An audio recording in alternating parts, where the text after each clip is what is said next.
only be focused on our individualism. Remember, somebody can cause something somewhere that can affect you. That is why we need to be together. That is it, nothing more. What he did surprised me.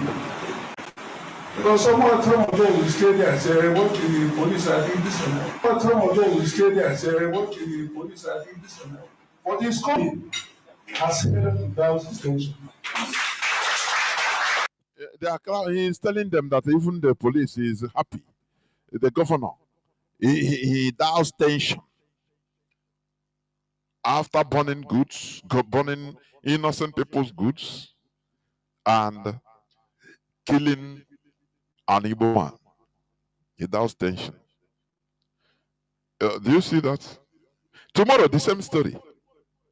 Next tomorrow, the same story. Ndị Igbo ga-amakwa n'ihe. No way, Diara ka ị na-agụ okwu.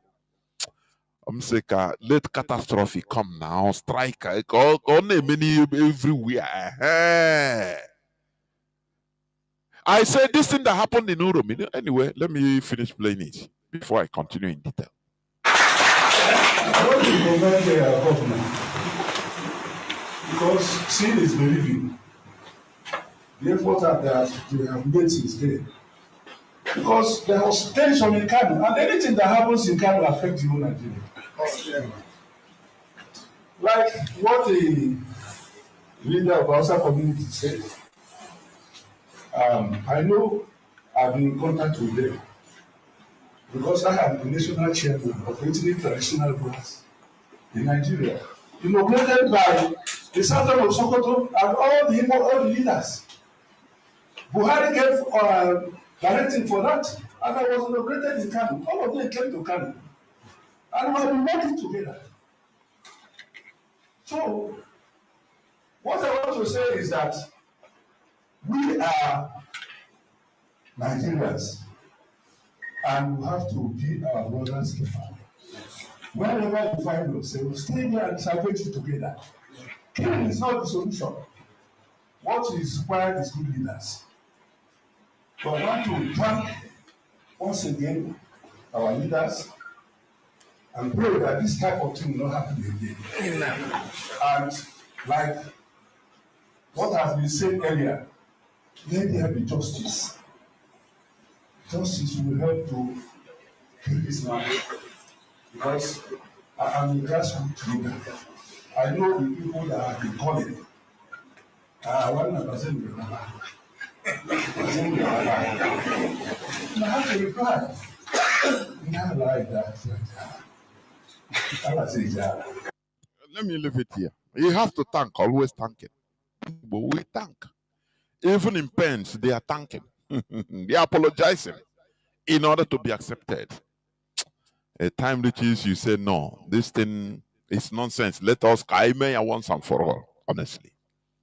Now, before I go on, let me read the the IPOB memo from the office of our Directorate of State, Mazi Chike Doziem. And before that, please, this is to inform every Biafran that tomorrow being Thursday, Mazi Nzurumike, together with Mazi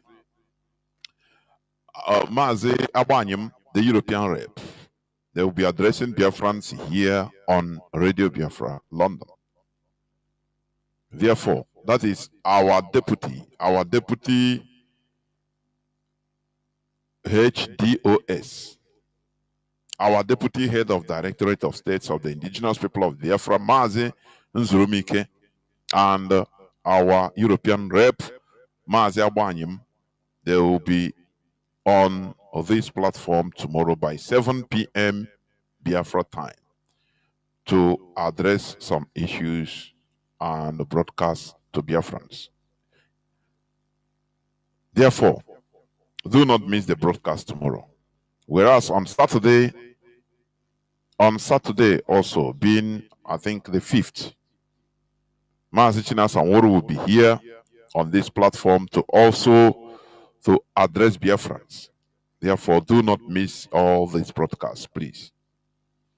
I will read the memo from the Directorate of States from the HOD office, Head of Directorate Office. IPOB does not have, that is today's date, 2nd of April 2025. IPOB does not have an Elders Council. It has come to the attention of the Directorate of States of the Indigenous People of Biafra that some group of persons are going about addressing themselves as the Elders Council of IPOB. The DOS also learned that this group of individuals calling themselves elders or Elders Council, are going about saying that they are recruiting people on behalf of IPOB. It is very expedient to unambiguously state that IPOB does not recruit anyone to be part of our global family. IPOB is a movement of volunteers who joined this global family without any form of compulsion or coercion. Therefore, any person or group of persons with the nomenclature Elders Council going about trying to convince people to join IPOB or ESN in the name of recruitment has a different objective which is not related to IPOB or have anything to do with IPOB and its fundamental principles and objectives. For the avoidance of doubt, the Directorate of State wishes to unequivocally state that the indigenous people of Biafra worldwide does not have any structure in IPOB called Elders Council. The Directorate of State, being mindful of the damage and danger that agent provocateurs can cause a genuine cause,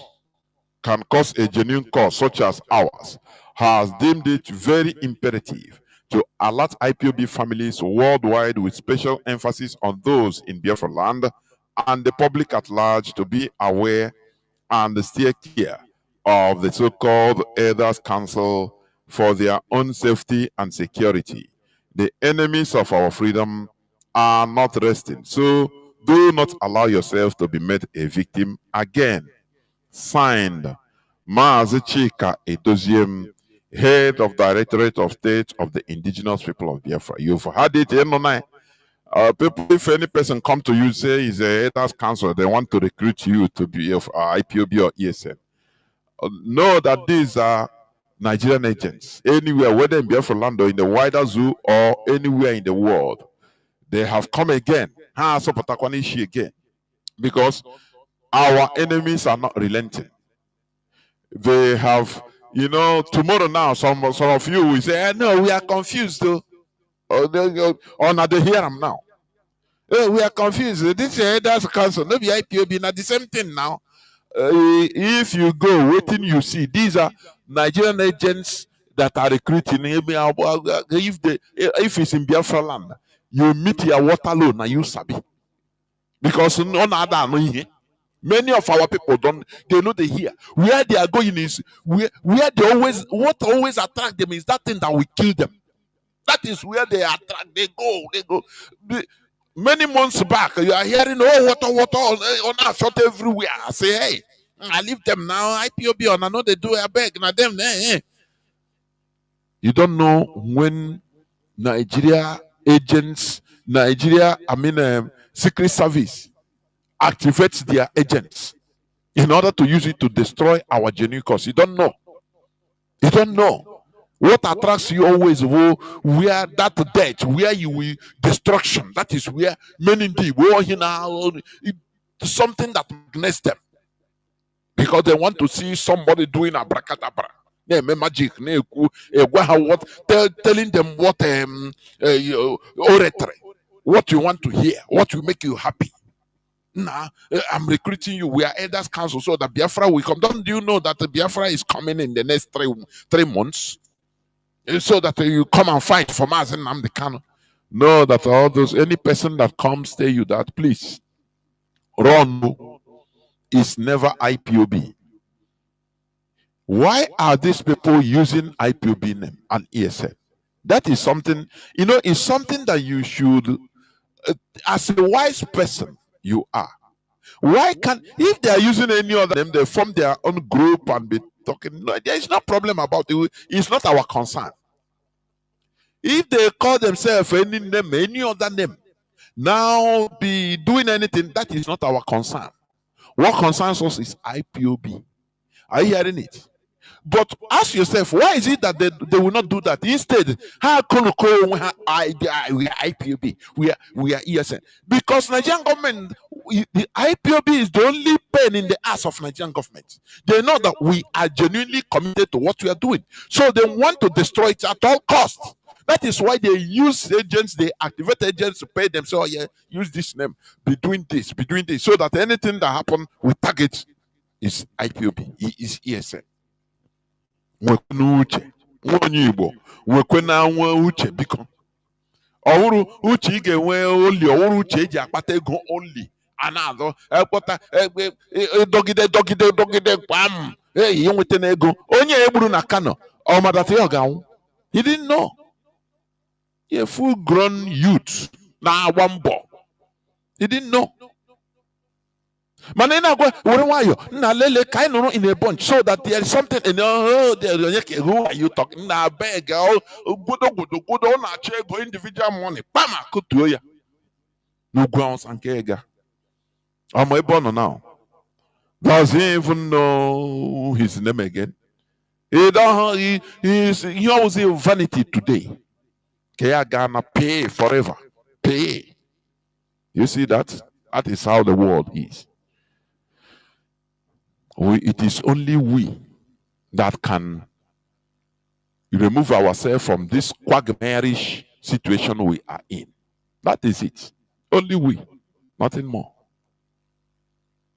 Therefore, once again, I welcome each and every one of you to welcome your friends and well-wishers onto this hallowed platform. This is a sacred platform where we preach the gospel of both physical and mental liberation. There is this clip that I want to play. There is this clip I want to play. From there, because what is still happening, you know, sometimes things will happen in a way that we have to benefit to our advantage. You see, many people, Southerners, let me call it Southerners and middle beds, many people are now talking about what Mazi Nnamdi Kanu has said. Many are using his voice now on social media, that he has been always right. That after all, so what Mazi Nnamdi Kanu is saying is right today. Because of what happened in Uromi. How Nigerian government jump up now, they can react because a real human being was killed. But since how many years? Since 2015 of this modern time. Since 10 years today, Fulani headsmen increased their attack everywhere, killing indigenous people. People will be crying, communities will be ransacked. A harmful, you know, in Enugu, in different communities have run away. Their places ransacked. Their land being taken. Their houses being taken by the Fulani. It doesn't mean anything. People are going around about their businesses. Sometimes something must happen in order to generate national discourse and action. That is it. That is the importance of what happened in Uromi. Are you hearing me? It's good. So we must continue. And the person that they killed in the Igbo man, they killed in Kanu, he have lost his life. No person is even asking of justice about what happened to arrest those that killed him. Nobody is asking. The Igbo chairman there meeting. When you look at him, he's even afraid of inside there. So he chose his word. When you look at his body language, you see that he is not comfortable. So he wants to appease. That's why he's thanking. He thanked the commissioner. He thanked the police commissioner. He thanked the governor. He thanked everybody, the leaders, assuring them that Igbos are the ones that are building 90% of Nigeria is Igbo contributing 90% to building of Nigeria. So it's an apologies. And that is what we have been right from time. They sidelined us, our region, Igbo region. They sidelined Biafra region in the 2025 developmental project. It's nothing. Does it mean anything? No, tell me. Do people? No, it's normal thing now. People, you deny them. After all, on the Obama, they don't need the government money, federal government money. No. I need to go niche. Hey, na bambo, ịgbacha mbọ ha bịa mụọ ya ọkụ or loot everything. I need to start again onye ọgba mbọ. Hey, you are hard working. You don't need government, don't worry. Whereas they are taxing us, the whole VAT, the whole natural resources in our land, they are using it to pay welfare in the north. The federal government is paying northerners welfare. Oh, we're in a country, we are stupid. I will foolish set of human being. The gold in Zamfara, Californium, they are mining everywhere. Rare earth. Nigeria is the third producer of tantalum, rare earth, in the whole world. I mean, fourth. In the fourth position. Congo is number 1. China is number 2. Brazil number 3. Nigeria is number 4. Fourth. Have you heard where they talk about all these mineral resources, solid minerals, the income in any Nigerian Senate or parliamentary house? No. Who are you to, as a Southerners, Igbo man, to come and talk about it? To raise it? They are selling it, they are mining it and taking it from the north. It's not for Nigeria, it's for them, individual, for them.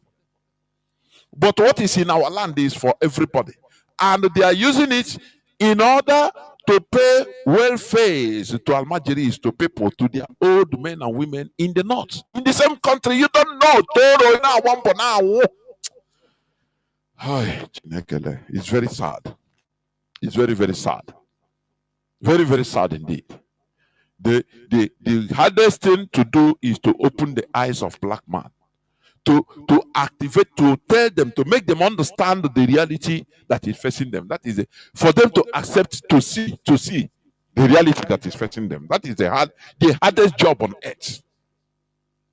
The hardest job on earth. Where everybody is concerned with his individual money-making tactics. He don't care.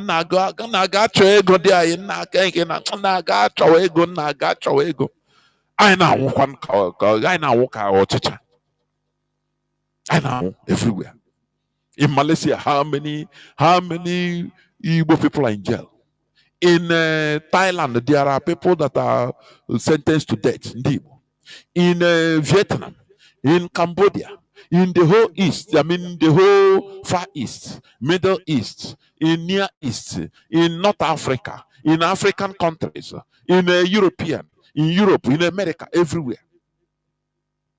And you think that we continue like that? You think that we just continue like that? Whereas our land is flowing with milk and honey. What the only thing is, let us organize themselves. Support what IPOB is doing. Let us organize themselves and be a heavy political force in order to ask for what belongs to us. That is it. We push. That is it. But selfishness doesn't allow many of our people to support what we are doing. Very sad indeed. So let me just play this. Let me play this. Let me play this. There is one Hausa or Fulani man, I don't know. I don't know whether it's, but I know he's a northerner. I saw what he said. I just watch it and I said, no, I have to talk about this because ignorance, they spread ignorance because they are ignorant. They spread ignorance. Listen to this, please. Listen to what this man want to say or was saying. The killing of travelers in Uromi in Edo State has been the top of the news. But then today I am going to present it to you in a very different way that you have not seen it. And probably you are going to see the way you have contributed negatively to this killing, or probably the way somebody that you know have contributed negatively. Then I will also talk about the solution, the lasting solution. Me, I always go for lasting solution. The first thing I want to talk about is, please don't bring emotions here. You may not like what I will say here, or you may like what I say. But please, I want you to be logical. I want you to listen to it logically. Because I'm going to tell you the real truth here, the right thing, the exact thing that happened. What has occurred that they didn't tell you. Right? The first thing is transfer of aggression is the real thing that happened right there in Uromi. If you observe, it has occurred that the same people of that Uromi has protested before because of herdsman killing, the Fulanis killing them, raping their women and all that. That is what is present in the news. Okay? Now, to anybody, sometimes it is easy for you to take decision based on the fact that you are in the other side. But if you switch the coin, right? Let's see how it is going. Your reaction is going to be like. For anybody that have find itself in such situation, for any place, right, any community, it is very easy for them to transfer the aggression when they see people that are similar. How existing anger, they immediately transfer it into these people, and they kill them in a very, very, very dangerous way, in a humiliating way. Okay? Now, what is the background story that I want you to understand a little bit? That is why I say don't bring in emotion. First of all, if you have been following, you will see that there have been videos of Fulanis going to people's farm, cutting their cassava and give it to their cows to feed. Their cow is their investment. The Fulanis, their cow is their investment. Then the people's cassava is their own investment. So it means they are destroying other people's investment in order to build their own investment. But what happened? If you bring up such videos to the internet, what happened is that the northerners, right, will try to justify it, saying that they're saying all sorts of things just to justify it, while the West and other places, right, they will try to what? Say how evil it is and other, which means two different regions, right, cannot agree on the reality. All of us are playing around it. And I'm taking you to somewhere why the government will never take us serious. Right? Then the next thing is, look at the reactions of this incident from the south and the north and other parts. You see that the northerners are condemning it so much. It's so dangerous. But the southerners, when they condemn it, they will bring in previous incidents that occur, but they will now say, okay, look at them, they have this Fulani, they have done this, they have done this, they have done this before, which means they are not really condemning it as the people in the north are condemning it. Right? Now, I'm taking you somewhere. Now, the next thing is, what is the solution? What is the solution? The solution is very simple and very difficult to effect. Almost all of us know, but it is very difficult to effect. The first thing is, we need to agree on evil, irrespective of the region we are. If you are from the north, if there is an evil, it is an evil. You don't care who is involved. What you worry about is, this thing is evil and it should be fighted. Do you see the first point this man is making? He makes sense, yes. But when it comes to solution, he fell it woefully. He said everything. The south and north are seeing evil differently. He said, what is the solution? The solution is everybody should be seen evil as evil. But let me tell you something. It can never, it's not possible. It can never be possible. That is where core values come into play. What the Northerners see as evil, the Southerners it might not be evil. What this other side see as evil, the other side might not see it as evil. One, they take into cognizance of their core value. Core value defines how your judgment. Are you hearing what I'm saying? Your value system, people's value system defines what you call evil. Okay, let me give just a simple example. We are in the same Nigeria, but in the north, you don't sell alcohol. Any alcoholic beverage, you don't sell it. They ban it outright. If they see you selling it, it's evil to them. Do you see that? But in the wider Nigeria, it's not evil. It's not against the law. Why are they calling it evil? Because it is their value system, Islamic value, Sharia value.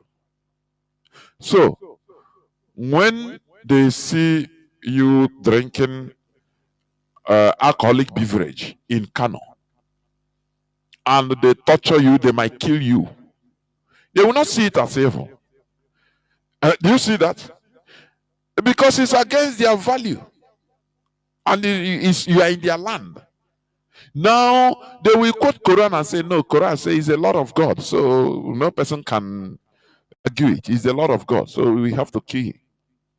So it's not evil to them. Do you see why it cannot? Nigeria is an amalgamate. Something that is patch. It can never work. What this man is soliciting, maybe in good faith, I don't know, but the solution he's professing is highly impossible, because there are many things involved. There are many things involved. The Fulani, they say it is their tradition to carry cattle, move around, destroy people's farms. It is their tradition. So for them, it's not evil. Now, how can you call it evil and they accept it?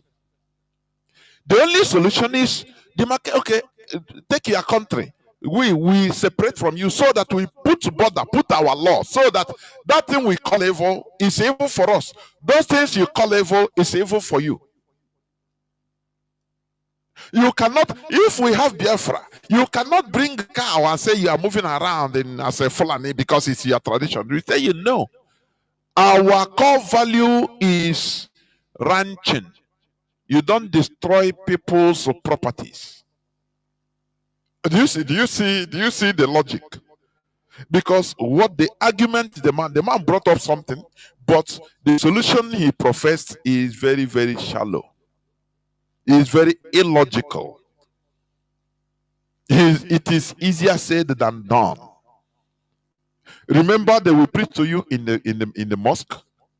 They will tell you that this and that, the people, they are only labeling a whole people as infidel. They have destroyed the mindset of the people, put hatred in the population, in the northern population, the Almajiri population, to hate anybody that comes from the south. That is number one thing they should know. Because that is what they preach every day in their mosque, every Friday in their mosque. They tell them. They put hatred in them against infidels, which is Southerners, Muslim. So it doesn't matter whatever you did to them. Sometimes even if you dash maybe a beggar, a Fulani and Hausa beggar money, he will go and wash it before using it to wash away the sin, because who gave it to him? He is an infidel. So how can you now say that, let us be seeing all these things through one eye? It's impossible in Nigeria. It's not going to be possible in this generation, neither in 1 million years. It's not going to be possible. Because there is no cohesion, ideological cohesion in Nigeria. There is no common cultural value in Nigeria. That one has cancelled everything. It's not like maybe as you have in America. An American is an American.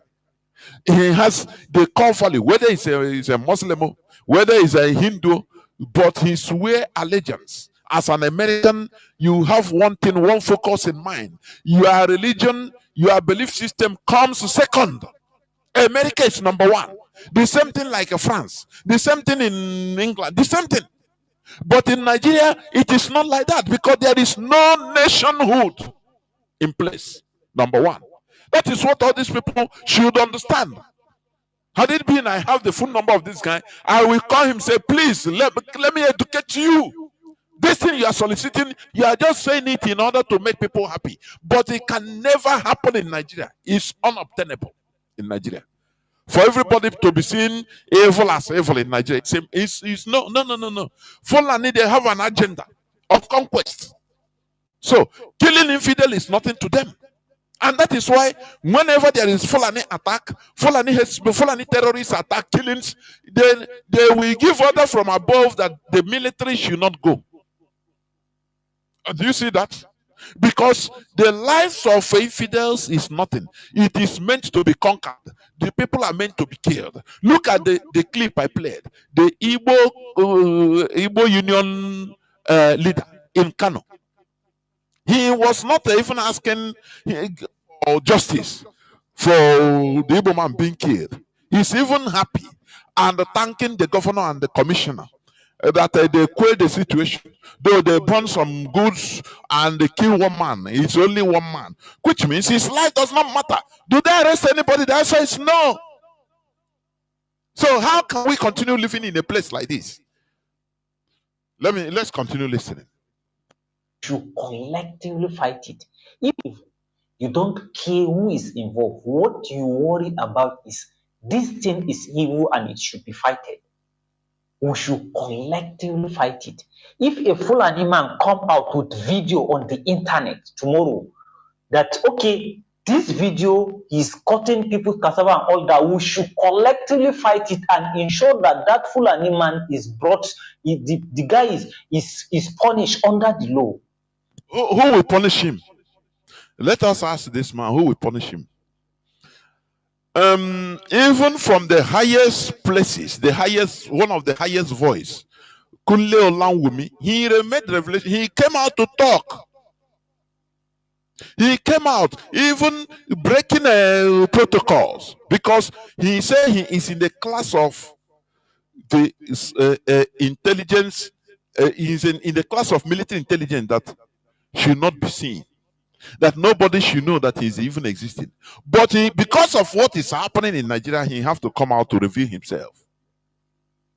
He openly said it, that look, there are the problem of terrorists, Fulani headsmen, Boko Haram, ISWAP, Lukarawa, that is going on in Nigeria, that the solution is not kinetic. It's not about shooting gun, fighting, killing them, sending soldiers to fight. No, it is about going after the sponsors. And the interviewer asked him, do they know who the sponsor? He said they know, the Nigerian agencies, they know. All of them, they know. He said they have the list. Does the Nigerian government do anything about it? They arrested some that are still serving jail in Dubai. Some Nigerian political hierarchy. They arrested in Dubai. And they mentioned, they gave a list of up to 400 high-ranking government officials. Some are in Asorok today, some are governors, some are ex-governors, some are military generals in Nigeria that are directly sponsoring Boko Haram, that are directly sponsoring all these Fulani headsmen, that are, who cares? Do they do anything? Did Nigeria do anything about it? No way. You can't go there. The man told them, when he was a high-level military intelligence officer, not low-level, high-level, he said he have killed for Nigeria. that his family, he lost his family because of Nigeria. Because his wife don't even know who he is. He have to move. He don't need to tell the family or the wife where he's going. So all these things he did for Nigeria. But the way he's saying, he see that he's regretting. It's regrettable. That the country he fought for, thinking that it's a country, is a no country. You see that? You see, the cause of problems, they are there, they know them, but they cannot arrest them, they cannot bring them to justice, because they are the people that are running Nigeria. So how can you say this? How can you apply what this man is saying? Boko Haram terrorist group has, been on the rampage for the last 25 years. I think 2020 or 2000 or 2002. Either 25 years or 23 years, something like that. They are not able to defeat them. Instead, he has born children. He has delivered other branches. ISWAP is there. Lukarawa. Fulani herdsmen, bandits, they are there. Before it was only Boko Haram. Today they are plenty. They are many. And every time Nigerian government will say, we have decapitated their ability. We have defeated them technically. Technical defeat. This and that defeat. Deceiving people. Deceiving every gullible Nigerian. It took Nigeria only 3 years to defeat Biafra. But today, Boko Haram is on the rampage. Still growing more stronger and stronger. They are using it, killing Southern soldiers, mostly Biafrans in the military. Sending them to their untimely death till today.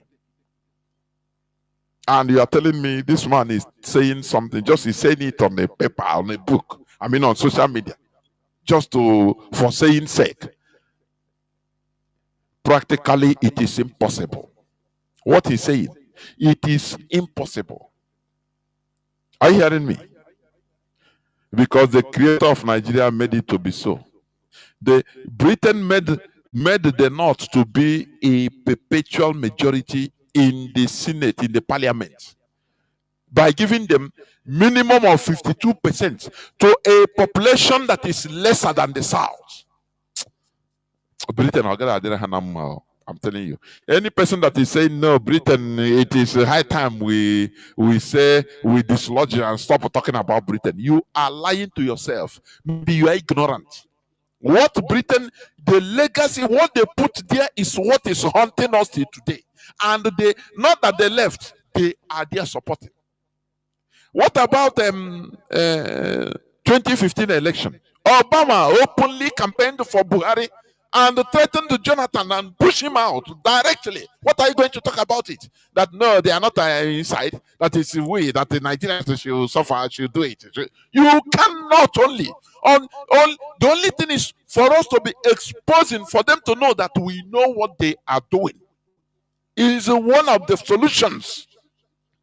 But when you think that it's only you that you cannot do it. We cannot do it. We have to be exposing all their effort for them to know that we know.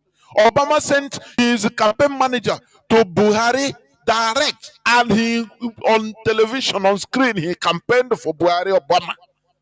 Have you forgotten Chibok girls? Michelle Obama taken with RBL. All of them being paid. These are money. They put money. They splash money.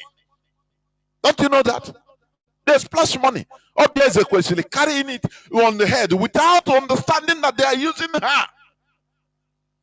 You don't know that they are using her, that we are using her. Sometimes you don't know, but because he has, there is money now, so that maybe Michelle Obama will call her direct, and he say, who Michelle Obama talking to me on phone? Now you are a civil rights activist. Oh yeah, you don't know that you are being used. Oh, Chinekele.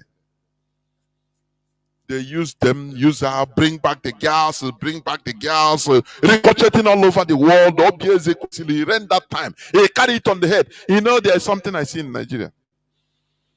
Any mischief you want, is Igbo man that will because they have energy. It's Igbo man that you will use. He will be used. A using tool, a willing tool.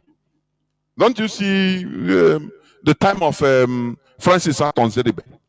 It was being used also as a tool in order to help cancel the election free and fair. Igbo man must be used because he's offering himself. Obviously, question was, oh, now married that time. Bring back our girls. Mazi Nnamdi Kanu was fired and said, "Stop this. This is it's nothing. It's not real. What they are doing there." But today, where is OJ? Here's the question. Buhari entered and turned everything upside down. Buhari after Buhari, Swan came and where are they? When Igbo man will be acting. In Adoya Kanante say, look, they are using you. Don't bring yourself. Hey! Oh, no, go now. And the contact, I want to contact. Very sad indeed. Let me continue playing what this man is saying. If a southerner, like it happened now, let's all agree it doesn't have to be only north or south or east. Let's all agree and fight it the same way we fight the Fulani man. Oga, it can never happen in Nigeria. Are you hearing? It can never. It's only in Nigeria they allow religion and tribalism to be used as campaign tool, political campaign tool. So it cannot happen. Every country has a basic core value, ideology, but it is only Nigeria that doesn't have. They have values that are vying, struggling for supremacy. Are you getting what I'm saying? That is the worst. Every country normally should be built, is always built on a common standard value system as the majority. Now others, it can welcome others, no problem. India is a Hindu country, but they have Muslims, they have Christians. There's no problem about it. United Arab Emirates is a Muslim country, but there are Christians there, there are Hindus there, there are other different religions there, yes, but the overriding value is Islam. So America also is a Judeo-Christian ideology, core value, that is their core value, but they have every religion there. There are some things you will, as you have limitations. If you come, for example, in America and say, no, your religion say you have to marry 2 wives. No. American law say, no, you have to take only 1. And that is it. If you come to say, no, your religion say this and that, something that is against American law overrides it. But Nigeria has not that system. Are you seeing it? Nigeria is still in an incubating system where different core values are vying for supremacy. They are fighting. That is what is happening in Nigeria. So what this man is proposing is he's just talking for talking's sake. It can never happen. Let's go on. If something happened to Muslims that is bad, either government or whatever, let all Muslims and Christians come together and fight it as evil. This is an evil thing, and we disagree with this. If something happened to the Christian, let all of us come together and fight it as evil, that this is evil and we cannot tolerate it.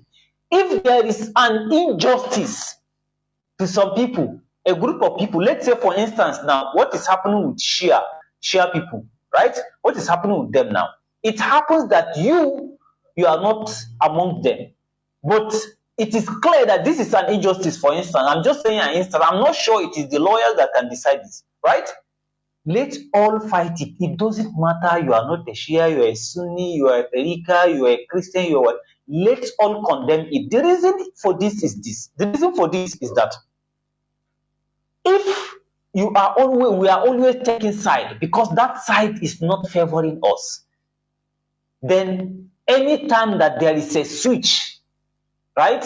Let's say for instance, if now they are doing it with, let's say, Shia, and the Shia, is an oppression. It is clear, for instance, that what they are doing, the Shia people are doing is right, is that the government is oppressing them. And you are siding with government because you are not a Shia member.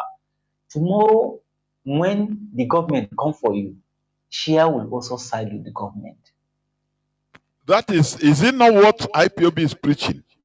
But we have checked it, it can never be, it's not obtainable in Nigeria. It is impossible in Nigeria. That is what people should understand. Where you get this type of possibility is where a country is cohesive. Where they have common ideology, one overriding ideology. In Nigeria, you don't have it. The Fulani, they are bent on conquering everybody. You have people that they must first of all be on top, subjugate you. Now you be down, asking for mercy. As the Igbo chairman, Igbo Union chairman in Kanu was asking, thanking, pleading, apologizing, notwithstanding that one Igbo man was being killed and their goods burnt in Kanu. But he was apologizing. That is the ideology, supremacy ideology. So, when you are talking about this, having common ideology also, it goes with meritocracy. Because you cannot tell me, you cannot tell me that, look, I, as an Igbo man, I apply for a federal job and I'm highly qualified for it. An Hausa man or a Northerner, call it anything, a Fulani Muslim, applied, and he don't even have the qualifications, but the job is given to him. You have to address all, because all these things start from there also.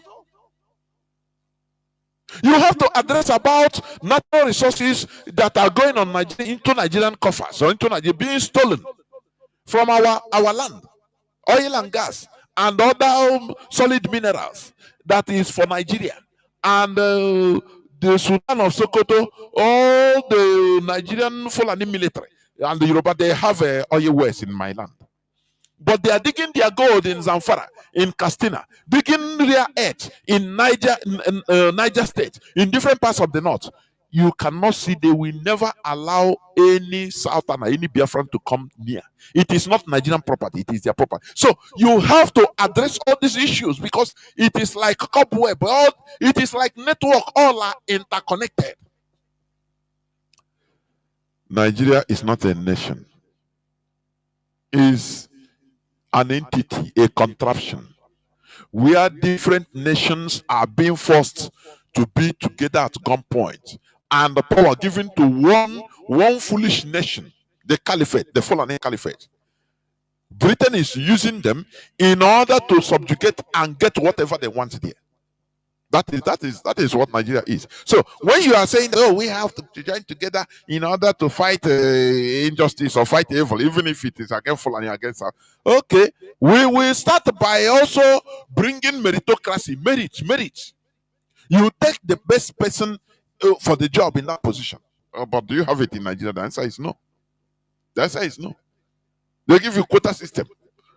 Quota system does not work. It's also stifling us. It's stifling a people. Do you see that? So what this man is talking is unachievable. It can never work. Next tomorrow or any other day, when the Shia come for Christians, we, the other Muslims, will also side with the government. And that is how it will continue. We will not be able to get effective solution to the problems we have in Nigeria.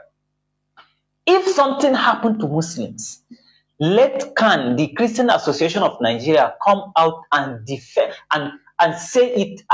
They should condemn it. They should work tirelessly as well to see that if it is government that is oppressing Muslims or let's all come out together and fight it.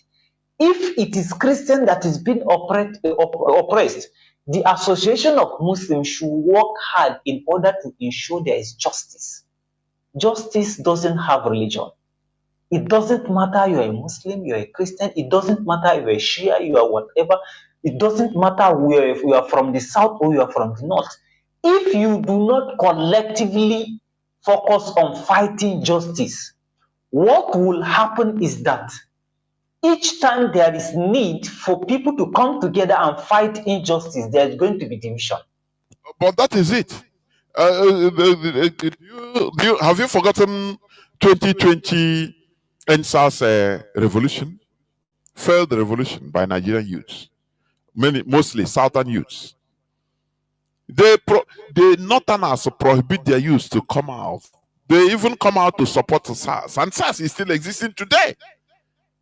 Notwithstanding that, what prompted that protest that mutated into revolution was SARS police. They shot somebody. They call a Yahoo boy, killed him, dragging his corpse like an animal on the street. Somebody videoed it from upstairs. And when people saw it, they said, no, this one is. But the northerners, they saw it, they saw, this is a killing Onyamini. So it's good. It's diminishing Onyamini. It's doing their job for them. So SARS is good. Have you ever seen SARS, Special Anti-Robbery Squad of Nigeria, police?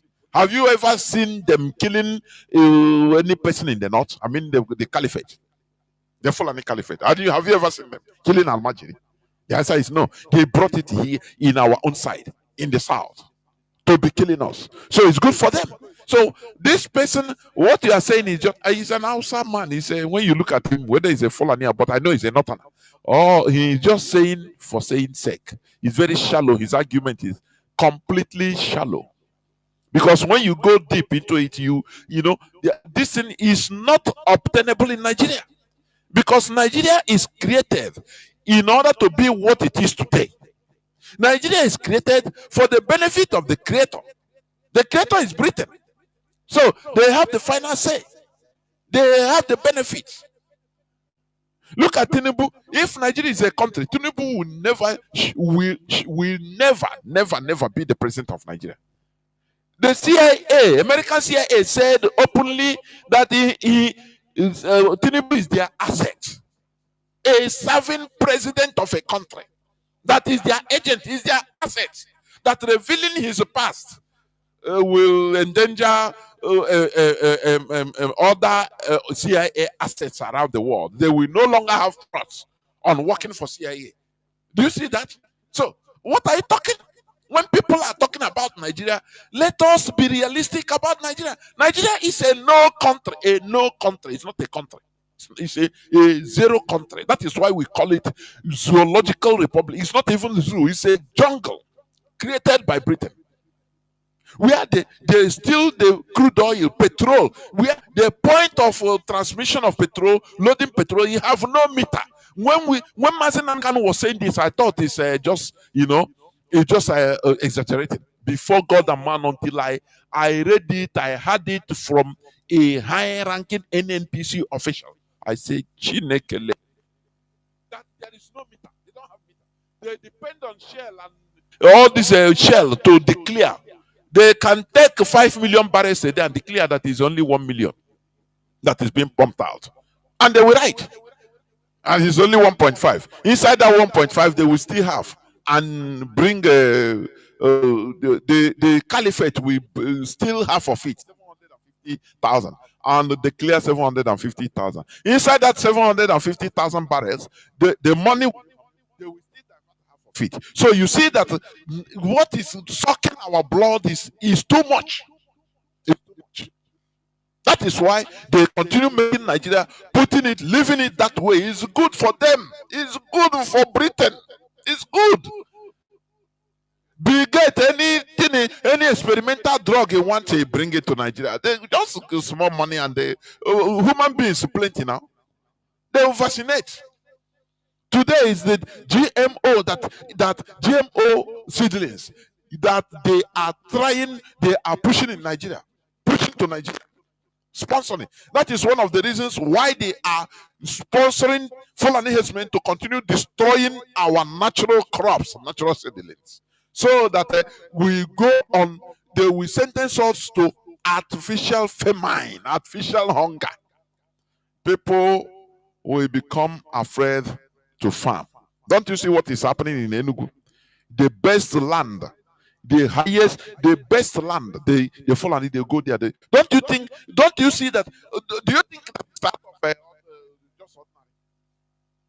It is not ordinary. It is an agenda. So that they keep us into no artificial scarcity. And now they will come for aid. They will bring it and say, we are here. You see, they will televise it. You see how America loves us. They are giving us aid. To hell with their aid. To hell. Burkina Faso is rejecting everything concerning their aid and everything. And how are they doing today? Very fantastic. You don't need to give me head. I have leg, I have an eye, I have my whole sense organs are working. So I should be a complete human being. Why collect head? Why are you helping? For what? Why? Why?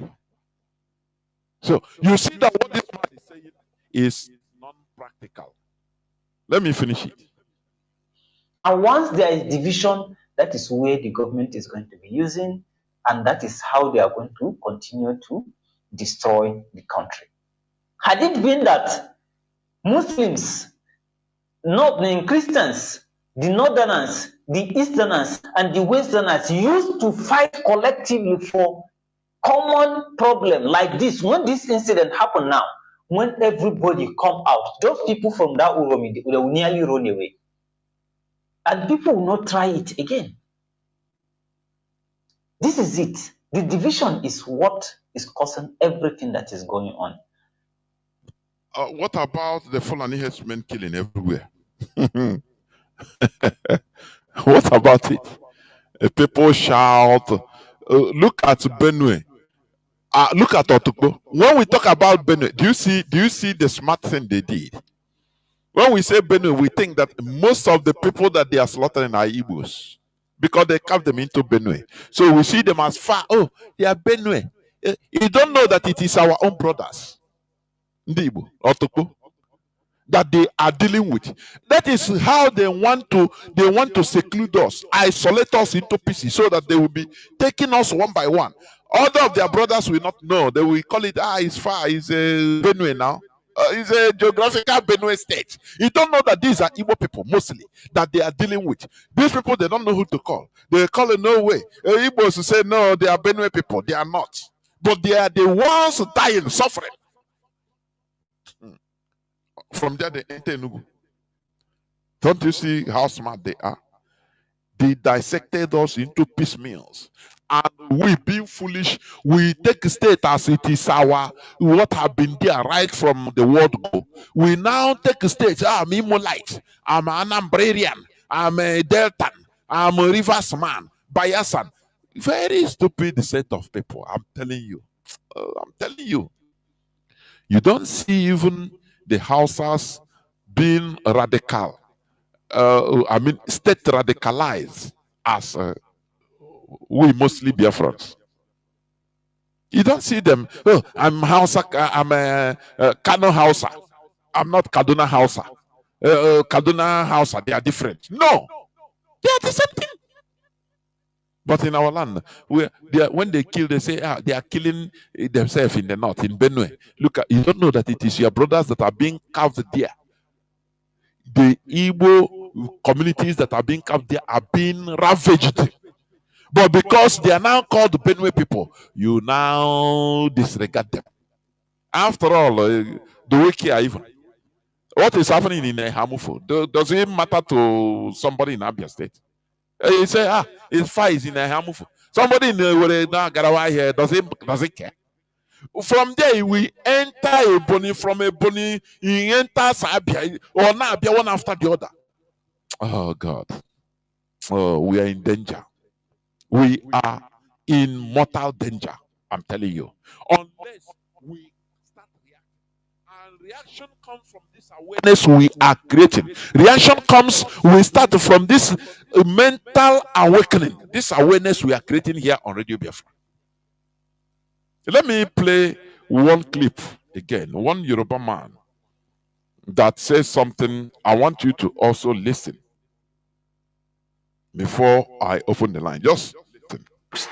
When we talk about how far Nigeria has progressed, I think it would also be fair to talk about how far we could not progress because of the manner in which we came together. Because of the manner we came together. Do you see? I put it on my timeline that look, once a foundation is fundamentally flawed, the only thing that should be done is to bring down the building. And that is what we have been talking about Nigeria. Soludo said during the book launch, he said Nigeria, I think 2019 or something thereabout. This Soludo that is now Nigeria is governor of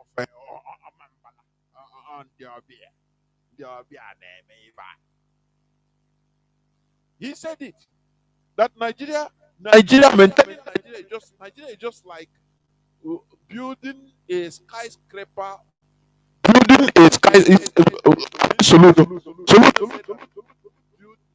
is like building a skyscraper on a foundation of a bungalow. You know, I use it to make submissions many times that time. The same Soludo that is the governor today. I used it to make submissions. Today he is the governor. The same, he is helping to build Nigeria. That's why you see, Mazi Nnamdi Kanu said, you see, black man don't have no dignity. They will change. Was one thing, two things changes them: money, position, political position. Finish. The person will change and start talking another thing. Tinubu that is enjoying one Nigeria today, being at the helm of affairs of one Nigeria today. During Abacha regime, he was one of the people championing balkanization of Nigeria. He was one of the people. Tinubu you are seeing today. He is one of the people championing Oduduwa Republic. That Nigeria should be balkanized. No need. Today, oh no. That is one thing with black people. They don't have no dignity. They don't stand on their words. One thing will change them. Also, when I hear them, yes, we are clapping for show. Can he do half of what Tinubu did? Tomorrow, maybe in the next 20, 30 years, he become president. Now, because he another thing. That is how they are. I'm telling you. I just use his word as a reference, but I know a joke we are serious. They are the same. I'm telling you honestly. So, black people, they don't care. What matters is that their selfish interests. Once they grab it, they don't care again how things are working. They can change. So this man is saying how Nigeria was formed is what should matter to us. Listen. Fair to talk about how far we could not progress because of the manner in which we came together. The North was the hegemonic group. It had a virtual veto over the two southern states. A veto in the sense that in terms of size, it was virtually 3 times bigger than the two southern regions. And therefore, now, when even they talk about size, geographical size, my question is, in a country like Nigeria, when you look at the geographical map of Nigeria, from where do you start calling north? From where do you start calling south? From where do you start calling east? From where do you start calling west? You know why I disdained, or I disdain Azikiwe. His education means his education means nothing. He was educated for nothing. I am telling you.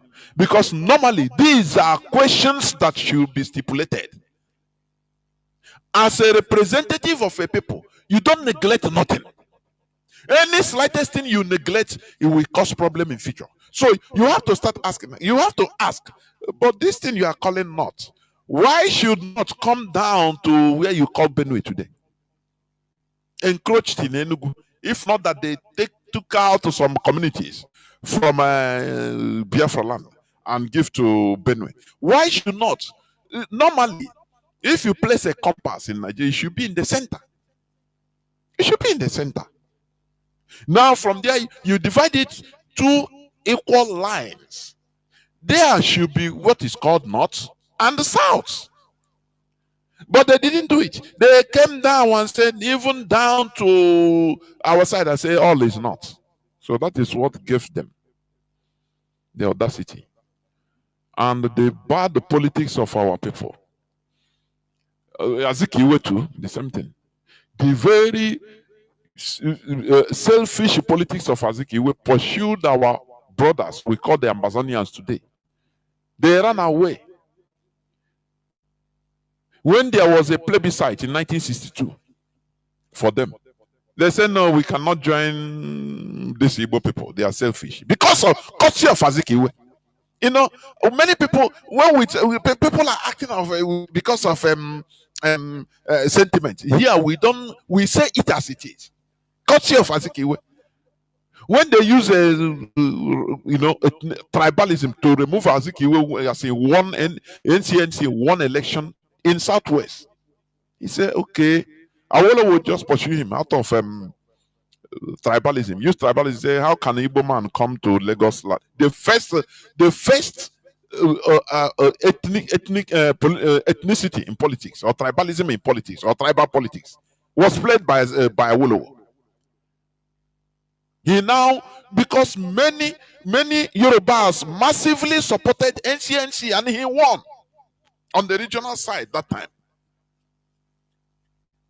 And Awolowo used tribal sentiment. All these things they don't tell you, they don't talk about it. Use tribal sentiment and say, how can an Igbo man come? The first time, how can an Igbo man come and rule us in Yoruba? That no agree. Confusion, they start confusion. That time, Azikiwe now understood that, oh, I am an Igbo man. He ran back to Enugu, where Yueta was in control that time, was in charge. Hey, Yueta, our Ifik brother, was in charge. And the police say, okay, go back now. If it's like that, go back to your distance. Our brothers, our coastal brothers was shocked. They were shocked. That action alone scared our coastal brothers. And it scared our Amazonian, because that time we were together with the people you call the Amazonians today. We were together. Our regional parliament was in Enugu together. So that was the reason why when Britain now organized a referendum, say whether you want to be in Cameroon or in Nigeria, our brothers in the south, our Muslim brothers say no, we are following Cameroon because we don't trust these people. They are selfish. They can do you know, here now suffer today. I'm not on air now. Do I hide mouth? Or here in suffer today, lack of political cohesion. You know, right from beginning, all selfish politics. Also now here people don't trust us. I said Nandia, and this thing was not only in the south, was the plebiscite was organized, but in the north. They organized it between Cameroon and Nigeria. For your information. Now, the north, Adamawa, they opted. They said, we want to join their people in Nigeria. That is why also they joined in the north, Adamawa today. That is where Atiku Abubakar came from. In 1962 of yesterday. They said, no, we can join with our people, our brothers, our Hausa brothers, our other ethnicities in the north. And we join them. That is why they removed from our land and joined in the north. They removed from south and joined in the north. The south joined the Cameroon, the north joined the Nigeria. You see, this because of the selfish politics of one person, Azikiwe. Are you here? Are you seeing it? So that I know buy man. Anything you do today, know that there are consequences. When it comes to politics, there will be consequences. These things I now suffer today. I because I am a politics. I used to say it. Ndi Igbo China politics will just ordinary buying and selling. That is what many of us thought, that the politics is buying and selling. When you are representing a people, you have to be thorough. You have to behave yourself. You have to be thorough in everything. So when you say Nigeria, and Nigeria, North is more bigger. At what standpoint? From where do you start counting North? Do you see that? From where do you start counting North? You ask people whether you want to be North or South through plebiscite. The answer is no. Britain just connived and did their one America wonder bracadabra and put Nigeria in the mess that we are today. Say, okay, today all of us are shouting, oh, the North is bigger. From where do you start counting North? That is the question. Let us continue listening. It meant whoever was going to run Nigeria was going to be linking the North and one of the two southern regions. The NCNC and the Action Group, the two southern states, could not work together. The NCNC and the NPC, the Northern People's Congress, had reached an agreement by 1958 as to how they would come together. But because Azikiwe was born in Zungeru, so he felt that even up there is more, he's connected up there. Do you see how Britain changed or tried to change our nomenclature and our way of reasoning? They influence it heavily through all these people. Because all this, I've said it the other day, many of all these our old people, Azikiwe, Ojukwu, Zogo, many of them are born in the North. Because Britain took their father to serve as civil servants in the North. Are you hearing me? So that is the thing. A decision you make today, it will affect your tomorrow. Not only you, generations coming. That is it. That is why I love what Mazi Sanwo-Olu said about this Japa migration. It is going now, running away from our land is not the problem. But it's coming back. That is the main problem. There is wisdom. When he said that, I laugh. Heavy wisdom is there. Oh, I'm going to Lagos. So you're very easy now. Very easy. You go. I say, okay, I'm gonna go. You go. That is not the problem. It's very easy. But relocating back home. Is it easy for you to relocate? If not, coming to stay 2 weeks, 1 week, 1 month in your own homeland and go back. Do you see the danger? So that is the thing. When Britain was investing, trying to kunukwai, they know that the future will be like this. They have seen the future. They calculated the future. But we now we don't calculate because we are political. What matters to us is what we are going to get. Azikiwe, you want to be president before he die. You want to be that big president of big Nigeria. The same was during good luck.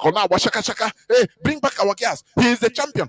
Everywhere. CNN interview. Al Jazeera. Everyone now. But what I got London today? They following the honor Australia now. Hey, champion. Oh, she is a star. Michelle Obama will talk to her or say, hey, on the equal. Where is her? Where is everything today? They used her to get what they want. And she is still down there. The other day, is he not one senator was like a non-entity? That is how things are.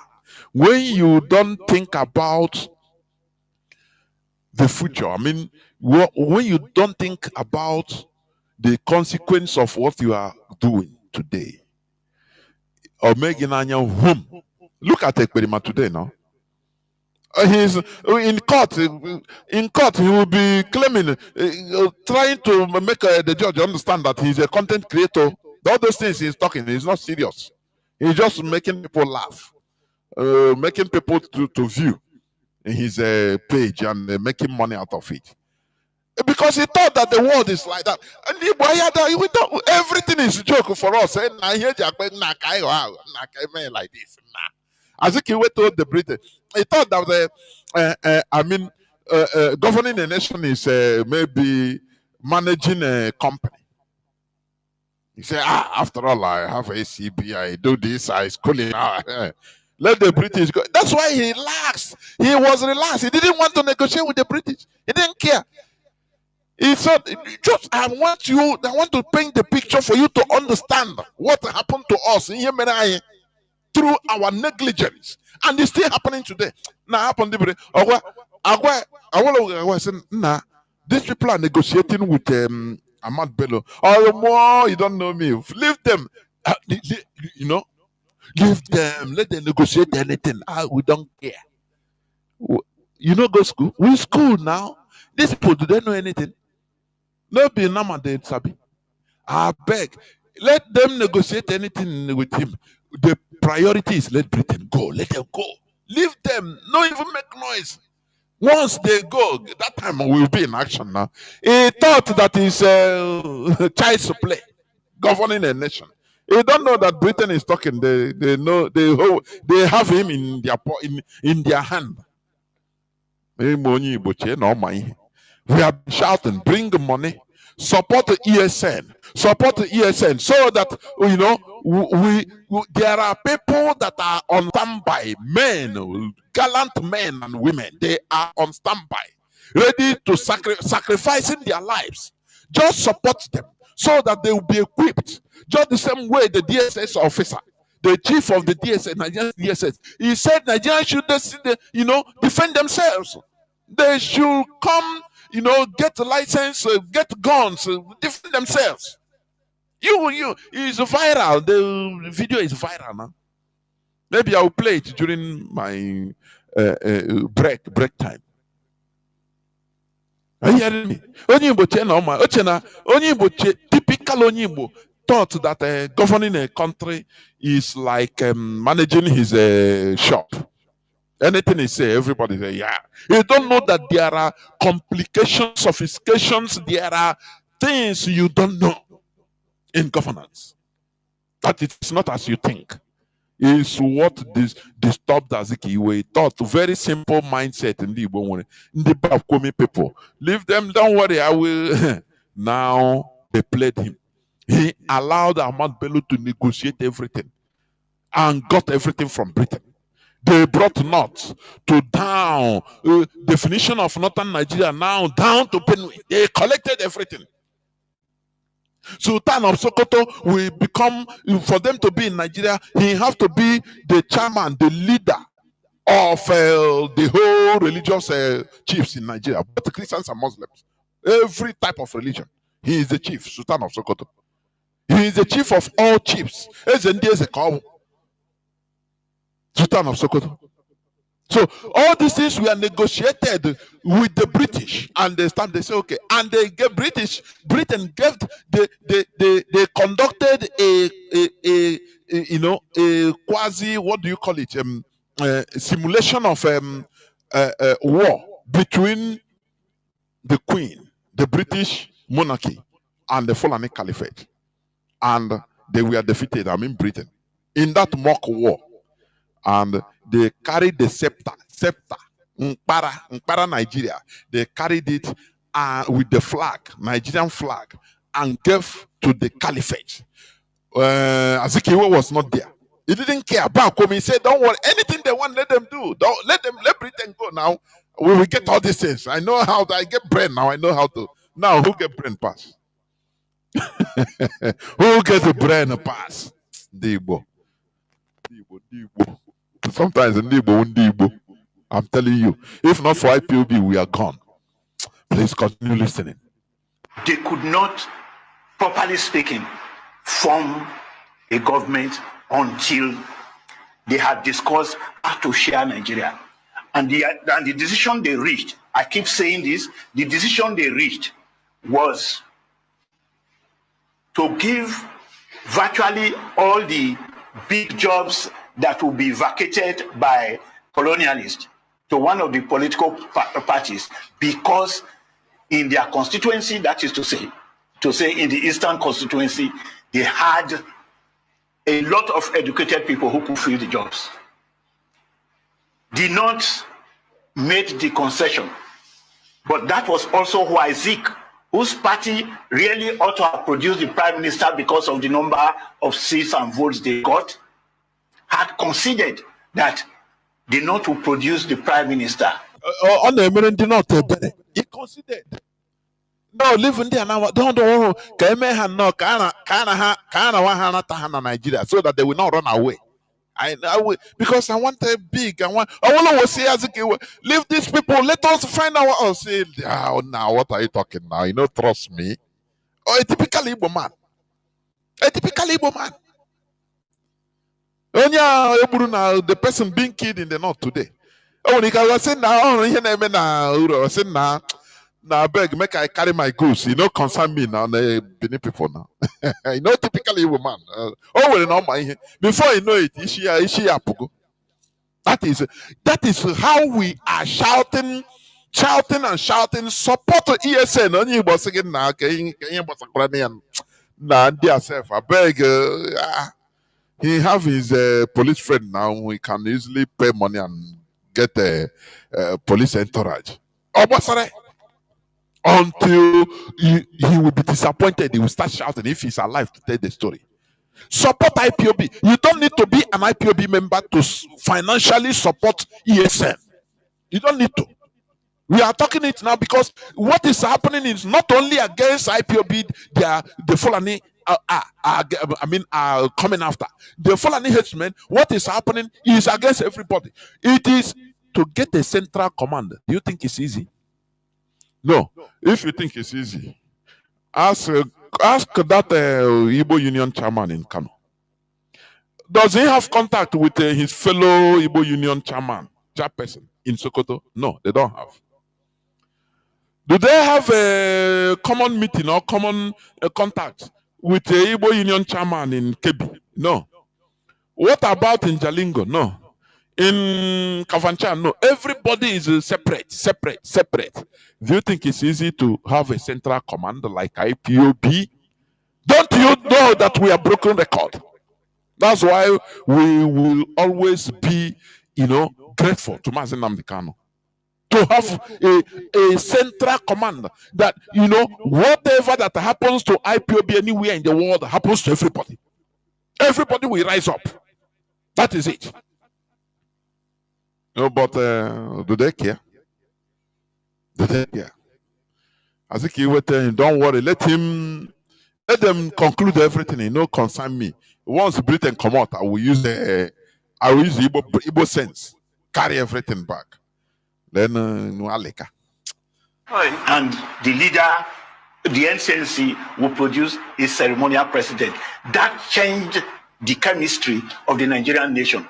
But beyond that was this, that the regions that needed to be created were also well known from the very beginning. It was not only the three regions, all those who were campaigning for self-governorship in the north, in the east, and in the west were largely prevented from doing so. By the time the Civil War forced us to get to that point, we still refused to take the right decision. Why? He said what this man meant is the Biafra war even united Nigeria against the Igbos.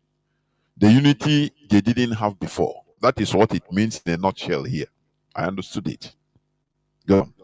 Because by 1959-1960, the division of the Nigerian state began with all the military installations going to one region, all the railway extensions going to one region, the Kainji Dam going to one region, the iron and steel industry going to one region, because of that share out that I spoke of at the beginning. Because all the big jobs, the big railway men were from the East. The big directors were from the East. Even in the military, the officer corps was commanded by the East. It is usually described as a state. I mean, there was a country. Chidon Achebe talks very approvingly of the domination of the East at that time. Now, you know, the question I used to ask, which it baffles me, and that is why I also, because I put blame where blame should be. We talk about so that we learn from history. Why we talk about this? So that we learn. But it's a pity that history is still repeating itself. Our people don't learn. From 1960, it is Biafrans that are controlling Nigeria in the military, educational sector, civil service, everywhere, because they are highly more educated. Why didn't they organize themselves in order to continue? No way. Nzogo Burubia. Hey, he went to Nigeria. Nzogo, after Nzogo struck on military coup, who has power? Notwithstanding that Ahmad Bello was campaigning for northernization. He was the prime minister. But the real power belongs to the Igbo people. That is the Easterners. When I talk about Igbo, both they join all inside. Because they were more schooled and more better learned. How do these people with this type of control, how come they missed everything and we are crying today? Oh, Ayara. Lack of cohesion. Everybody being selfish. Zogo struck. Igbo man stopped his military coup. Again, you don't see. Together with our eternal leader, Ojukwu. The same Igbo. Sana fight on one in Nigeria. Oh, okay. Why can't we suffer now? Sometimes I'm saying now, let's suffer. Because of lack of politics. Lack of understanding of politics. Is it not the same thing that was happening, that is still happening till today? Even in national level, Igbo stand up, another Igbo person, others will leave him, another Igbo person will come and challenge him, bring him down. So why can't we suffer? Why can't we, ask me, why can't we suffer when we are not cohesive? Why? It's only IPOB that came to save us. That's why we are revealing all these things. So when you hear all these things, it's reality. I say my father told me stories that Igbos were in charge. Every police station, Igbo is the DPO, the highest officials. Anywhere in the east, in the west, in the north, they are Igbos. What went wrong? Don't you think like me? Sometimes you reason. Why did something turn upside down like this? Because of our people's selfishness, lack of cohesion. No talking, no dialogue to talk about our own thing. Everybody is focused on Nigeria. You want to outdo your own fellow Igbo man in order to be Nigerian more zealous to be Nigerian champion. Nzogo struck. After, Igbo man countered it. Everywhere, Igbo man against Igbo man. Igbo people against Igbo people. Countered it because they lack a cohesion. They believe that now, forget about me, Igbo. We are now Nigeria, so I don't care about anything, Igbo. We are Nigeria. We are trying to save Nigeria. Don't you see that it's foolishness? How do you think that in 1966 they committed a pogrom against our people? First, they killed our military officials, people that have the highest officers in the military in the north. More than 300 officers were gunned down, massacred in one night. Igbo, both Ejo and massacred in one night. Don't you think that they had the intelligence? Didn't they hear it? But about Kwame Igbo said, nah, forget, who can do this? I beg. Now we hold everything. Who can do it? Instead of Chikoto, look at, let us organize ourselves. Let us resist to this. This thing is real. The same character is happening, playing out today. Let us organize and sponsor, support the ESA. They said, nah, I can do a beg. Instead, let me go and get one pump action to vigilante in my village. They will come and overrun him, overrun you. You can't do nothing unless we become a bunch. Do you know the reason why Kumeko was able to fight Britain to a standstill for 31 good years? Because they were in a bunch. When they started playing this clannish game, Nnamdi and Ocha, now we be more warriors. Now we be the loose people. You people from Owerri, you are so weak. And the Allah say now we be more warrior than Abia and the Abba. The division came. They say, okay, everybody go defend your zone. That is how Britain ran over every part of Biafra land. Are you hearing me? Let us learn from history. Let us learn how to have central command. IPOB have established it. Only for you to inbox me and sponsor, tell me, oh, I want to support from anywhere in the world. If it is $20,000, $5,000, $1,000, $1 million, it doesn't matter. We give you the leeway. You sponsor now. See what will be happening. Because we have the people. We have the people. We have the mind. I want to pay this the ultimate sacrifice. Not every time. Hey, lamentation. We continue lamenting, doing nothing, and will be diminishing, nothing more. Let us continue listening. But that is actually the point. Although they had all the big officers in these organizations, the ground on which all of them functioned lay where the veto holder was. And that veto holder managed to have enough soldiers to keep a propaganda of arms in place that made it impossible for any changes to take place. Even if you had a conference today, there is bound to be a veto holder input that will change it. How to change it has been the central issue of Nigeria. How do you restructure in the face of a veto holder who would always intervene to make sure that... Who is a veto holder? The caliphate. Because they sit down, they negotiated with Britain. When they were doing it, Azikiwe and Co., they were looking down on them. They were downgrading. They said, nah, anything they want, let them talk. Today, they were made the veto holders.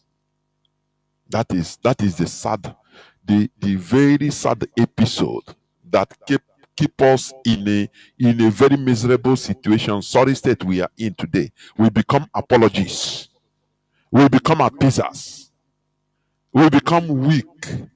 But IPOB has come to make us strong, to make us rise up in order to take back what belongs to us. Only support ESN. Continue listening, please. You don't get a change. There are Southerners who have been exercising veto in the course of Nigerian history. I will explain so this. It's not as if it's only in the north. I will explain this. Hegemony. The average educated Nigerian, in order to be shown as a liberal, very freedom-loving, democratic person, is always trying to be nice to the north. Are you hearing it? Is always trying to be nice to the north. That is because that is what they negotiated with the owners of Nigeria. When they were doing the footwork, the groundwork, Ahmad Bello was doing it. Azikiwe thought that this man don't know anything. Leave him, let him finish. Bakumi. And where are we today? After suffering a Holocaust that is only second to the Jewish genocide, we are still lamenting and begging.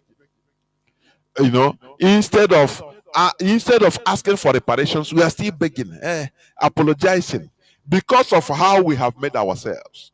Immediately after the war, everybody run back into back our vomit. Oh, one Nigeria, oh, we are good here. Today we are being taken hostages everywhere. We are hostages. Before you talk, they will come and once they make an announcement, say, hey, if you no do this, I mean the northern district, the caliphate. Igbos, remember how many you people, you are hefty men, you have properties here in the north. So only you cool down. Hey, even if you make noise, it's them that will sponsor, they'll come and kill you. Because we are under hostage. But we should never allow this hostage to continue taking place. Let me tell you, freedom has price. Freedom has sacrifices. So the people that are living in the north, with their mansions they build everywhere in the north, they could be the sacrificial lamb. That is it. We must continue. Let us listen. To be nice to the north. They are our brothers, and we have a right to fight over the issues that we need to change. It is no longer right to be nice to the north, because in this particular case, I give you a very good example now. You have a governor who tells you that all the non-Nigerian Fulanis must be catered for by the Nigerian state. I play it here now all the time. It's Bala Mohammed of Bauchi State, governor of Bauchi State. Whether it's now former, I don't know, but he's the governor of Bauchi State. He said it openly in the Nigerian national television that they are using Nigerian fund in order to cater for all the Fulani. They are bringing them under one fold in Nigeria. That Nigeria belongs to them. What are we not talking? Why do you think we'll be shouting, crying? Oh, they are taking over our land. Oh, they are killing us in this. Where do you think, if they bring them, where do you think they are heading to? Is the south, mostly Biafra land. Everywhere in the south, Yoruba land has been filled up in their bushes. In our own land, everywhere. If they tell you in your widest dream that the Fulani will come and pursue villages, pursue people in Enugu State, and take them, believing in their houses till today, are you going to believe it? No, are you going to believe it? Man, our people are still buying and selling. Support ESN, they will not, so that we dislodge all these people once and for all.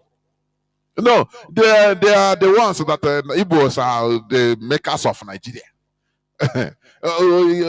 we thank the police commissioner. No, you call the governor to come and help you. Governor Mba, what have you said? What has he said or done about the occupation of Hamuf and other environs? What has he said? Nothing. If you think that all these stooges that Fulani put as politicians or governors in our land, that they are the people that to save us, you are in a cloud cooker land. As I'm talking, inbox me, financially support ESN. That is our savior. That is the only thing that can save us. If you want to, I'm not begging you. If you want to stay, now so you'll be a victim. Okay, return again. I will make analysis. So that is it. As the one in the north, in Kanu, we are using him. I use him now to do analysis today. He's dead. All will go pay. If you tell him that market contribute to ESN, so that bring your second now name is only more for man now, not only more for man. And actually argues against the respect for international boundaries, argues against national policies on the grounds that one ethnic group, which just happened to be the ethnic group with which the British worked out an alliance, should permanently remain a freeholder, moving across all boundaries, respecting no laws and things of that nature. If you are talking about all Nigerians having a right, that is a claim to a divine right that you are not allowed to touch unless you belong to that ethnic fraction in Nigeria. If that ethnic fraction had the means to create a nation, they would have created one by now. The truth is that between the ethnic fraction is talking is the Fulani. Remember the Fulani Caliphate. They conquered the Hausas and other tribes in most of the north. Are you hearing me? They were stopped only in Plateau and Benue. That is where they stopped. So when he's talking about the Fulani. You know, he cannot mention their name. That is it. They worked hard in order to achieve what they.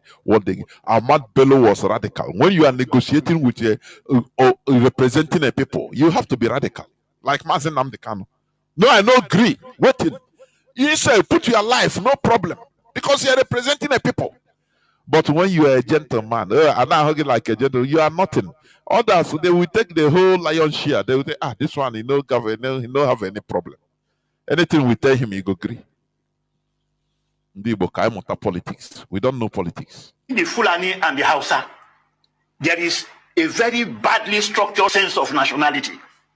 The way people talk about it, those who know, they will say a pulo is a pulo and a kado is a kado. It means that although they speak the same language, they have not managed to create a sense of nationality, and they have imposed that in every other part of Nigeria and in every Nigerian conference and situation. We just don't need, we don't have to be over liberal. Let us confront the issues. When you allow a small minority to control a majority, as I once said on this in this station, they can only rule by falsehood and violence. That is it. I agree with you, Papa. When you allow a minority to rule over the majority, the only way they can rule over the majority is by sheer violence, by force, violence, torture, any type brutality. That is what Fulani is unleashing. If it's a majority ruling, no, they will not use, because they are majority anyway. If you come, they'll tell you, say, no, we don't need violence. Let us just do it by vote. And they majority carries the vote. But when a small minority is ruling a very big majority, they rule by sheer brutality. I completely agree with you. Violence. Well, and that I have just one thing to point out properly. Do you know that the Bagi of Nigeria, the Gwari, they are divided between 6 different states and have never been allowed to come together to form a state, whereas they are contiguous. But I tell you something, when you now have a governor, in fact 2 governors, Bauchi and Kebbi, when you now have 2 governors insisting that an ethnic group that does not even belong to Nigeria should be given special rights in Nigeria, and you find that those who are already in Nigeria, like the Gwari and many other ethnic groups, I will come to that, they are not even allowed to come together as an ethnic group. You will know that the source of the crisis is very strong. The agitation for state creation and for changing the boundaries of the various states began as early as 1904. The Lorin people were already demanding to join their kith and kin in the western region. Do you see what he said? That even the Gbagi, they are in 6 states, divided in 6. The Fulani, they know how to handle everybody now.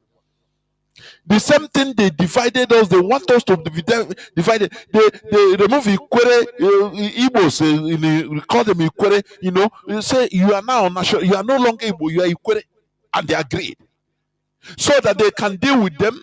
They will be nice to them, so that they will use them against their own brothers until we will be humiliated and subjugated. Now they turn out their own is nothing now because it's piecemeal. Do you see how they do? Because they understand politics more than us. I am saying it. It's now we are learning. Are you hearing me? It's now we are learning. Look at ordinary states. Anambra will say, Ndi mwa. Hey, how can you be strong as a people? Ndi mo say, Ndi ebonia. How can you be strong? Just tell me. The northern, the caliphate, notwithstanding they are dealing with the Hausas, they are dealing with other tribes, taking over their lands, killing them. But they always make sure they remain in one cloak. They call themselves North. Like what happens to in Uromi. If, for example, if those people are really Hausas, the Fulanis will come telling them that we are using religion as their, cohesive ideology to stimulate the Hausas into action, to use them. Yeah, these are infidels. You are Muslim brothers like us. Oh yeah, go and react, go and kill them. And they wind them once they, if they look even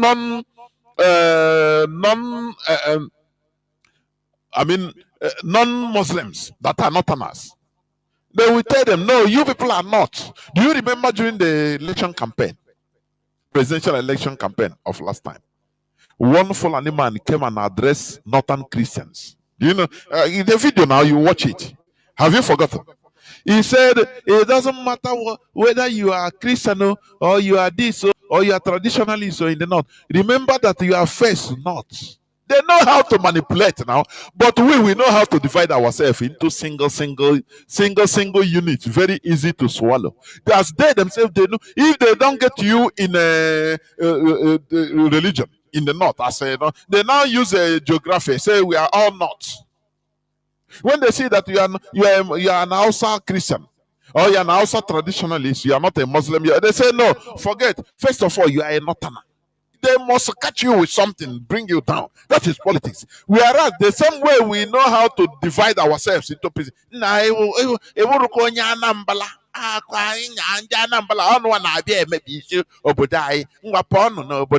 Very stupid, primitive set of human beings. I don't know. Beacon. If I don't want into piecemeal so that the enemies will be swallowing it one after the other. A time will come, not these people in the north, in Kanu, in Kaduna, Igbos, they will now say, no, we are no longer Igbos of Southeast. We are northern Igbos.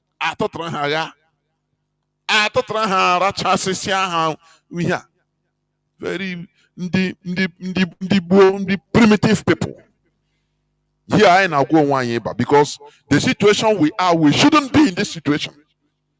Owing to the talent we have, owing to our brains, owing to our, the way we are created, owing to our dynamism. We're supposed not to be crying, lamenting, suffering. No, we have everything in our land. Because of our very wrong calculation in politics, everything is backfiring upon us. Because of the way we cannot stick together in order to fight a common fight. I'm a Deltan. I'm a Deltan. I'm from Ogwashuku. I'm Deltan. I'm not Igbo. I'm Ikwere. I'm not Igbo.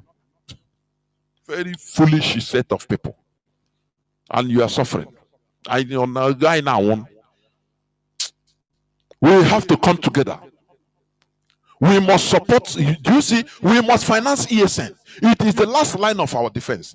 This ESN you are seeing, Nigerian government, they know. Do you know how much they are spending? Nigerian government is spending to destroy IPOB. Billions of dollars. Billions of dollars, I'm telling you.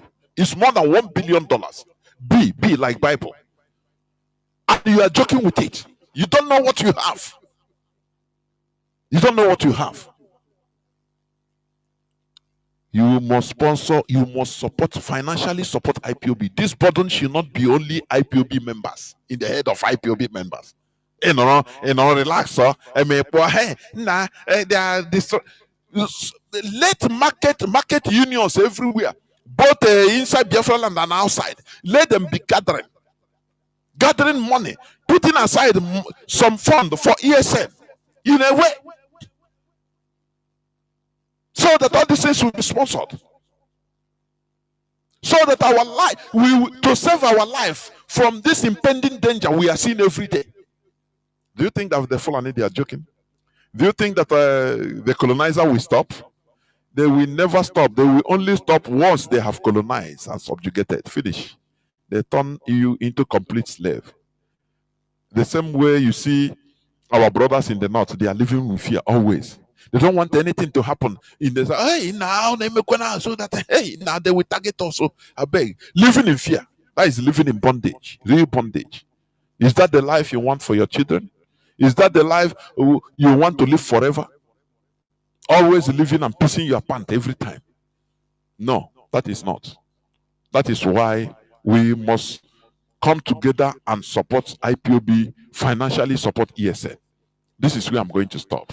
I will go into a few minutes break, and when I come back, I will open the lines so that people will start calling in. Do not go away. I'll be right back. Gentleman, Officer General, does not cease to amaze me,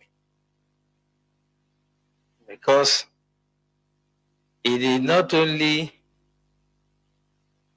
accept to come here, but he did so in writing. He acknowledged,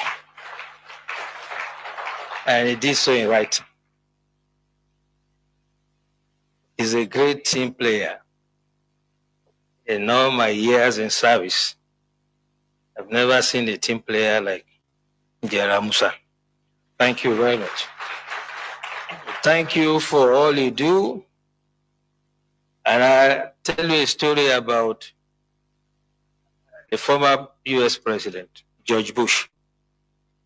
He had gone to campaign in Florida for a second term, and a 10-year-old girl walked up to him and said, "When I grow up, I want to be a president just like you." But she said, "At this moment, tell me what a 10-year-old can do to help your administration." And President Bush said, "Anytime you see an American in uniform, say thank you to him. Because every day they lay down their lives for us.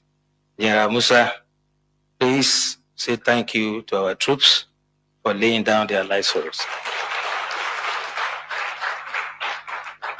But as much as I like General Musa,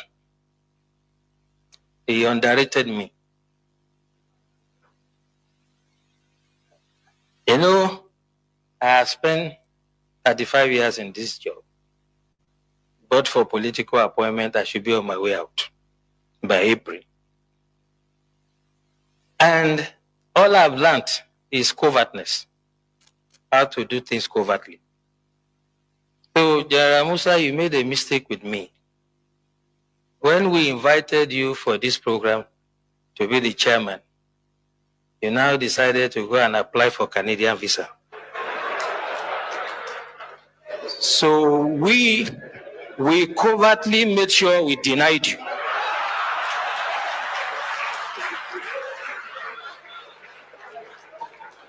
So, my dear General, next time when you hear of DSS, and under a leadership like mine, who has swag in doing the job, don't underrate us. So when you live here, you can see me, you get your Canadian. We wanted you to be here, so you couldn't have been in Vancouver. Speaking seriously about the practical approach to mobilizing to curb insecurity, I'll share experience with you when I was state director in Bauchi. Most of you will remember an incident in Azari. A group of terrorists, the Boko Haram, then had invaded Azari. They were shooting in an attempt to kidnap, and the community chased them.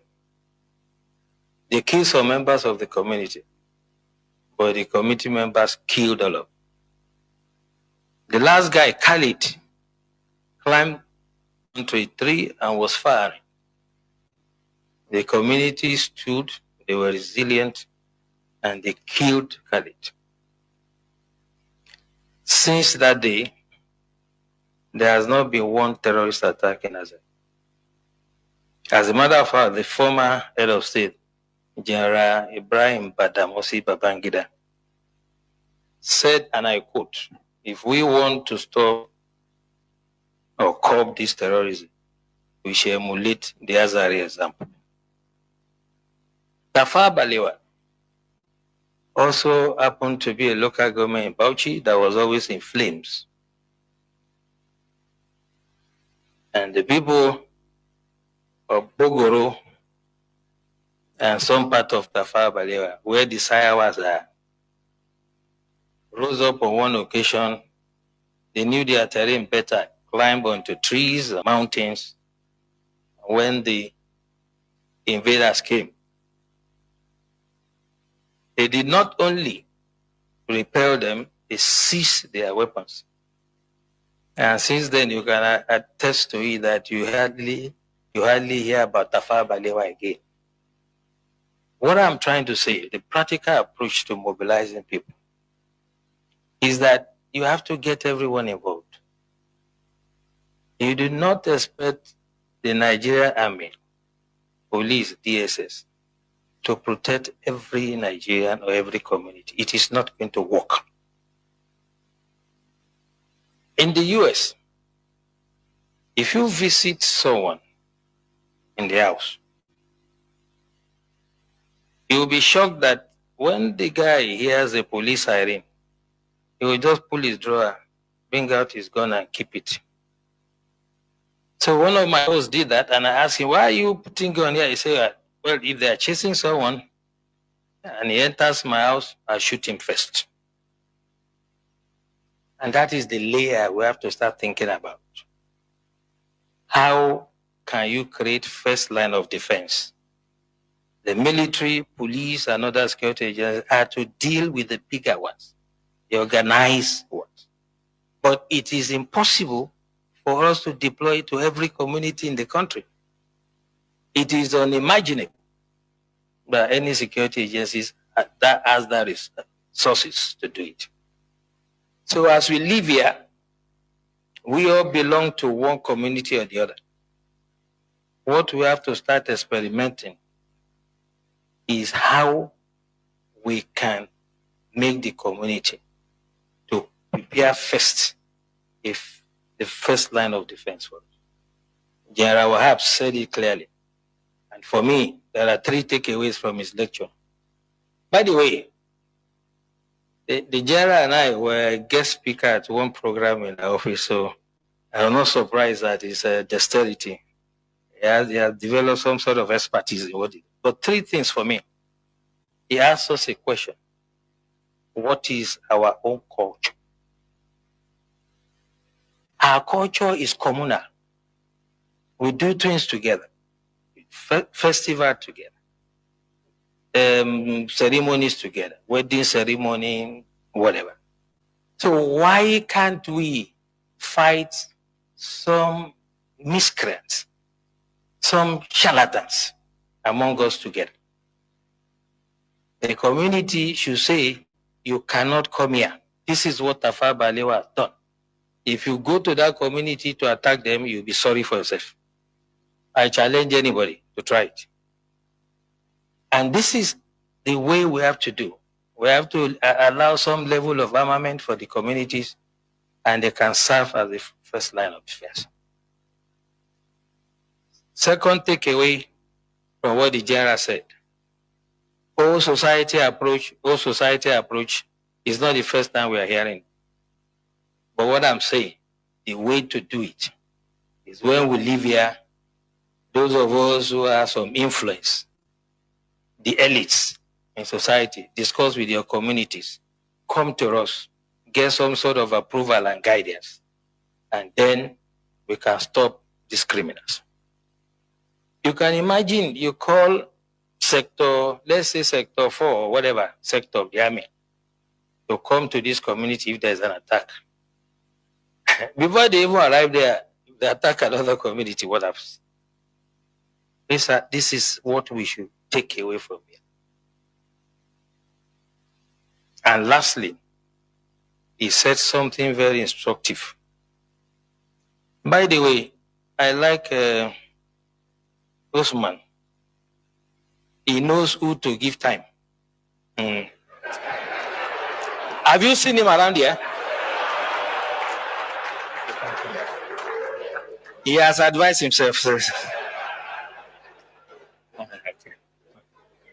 So don't run into trouble like the CDS.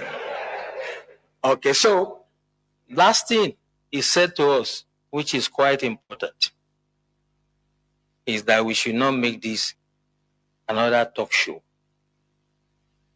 And that's why this is my intervention. That security starts from you. There's nothing that is new. 1870 something, I can't remember. The French Revolution in the street of Paris, they were beheading people. We've had hijack of plane. We'll forget quickly. We've had the wet ear syndrome. We had so many. There's no Metassini and whatever. There will always be security problems.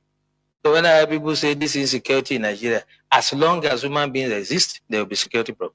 The issue is the response. We have to take that mentality away. What is the security agencies doing? Who, apart from a tree, knows that they want to come and cut him and remain standing? Only a tree. We have to get the communities to rise and defend themselves first. And the time to start it is now. When you move out from here, I do that every day. I come from a village in Ijebu land, Ogun State, and I talk to my people. I know the level of armament they are entitled to. I know how they organize themselves in quarters. We have 4 quarters. I am using my expertise to guide them. You cannot wait for the military to come and do everything. Welcome back. This is Radio Biafra House of Service coming to you through Radio Biafra London. My name remains Mazi Jonathan Chinedu from Alo province of Biafra London. And remember that we are live and direct today, the 2nd day of April 2025. Taatabo Bochenko being Wednesday. Therefore, our lines are now opened. Our WhatsApp and Signal line is +61 405 142 547.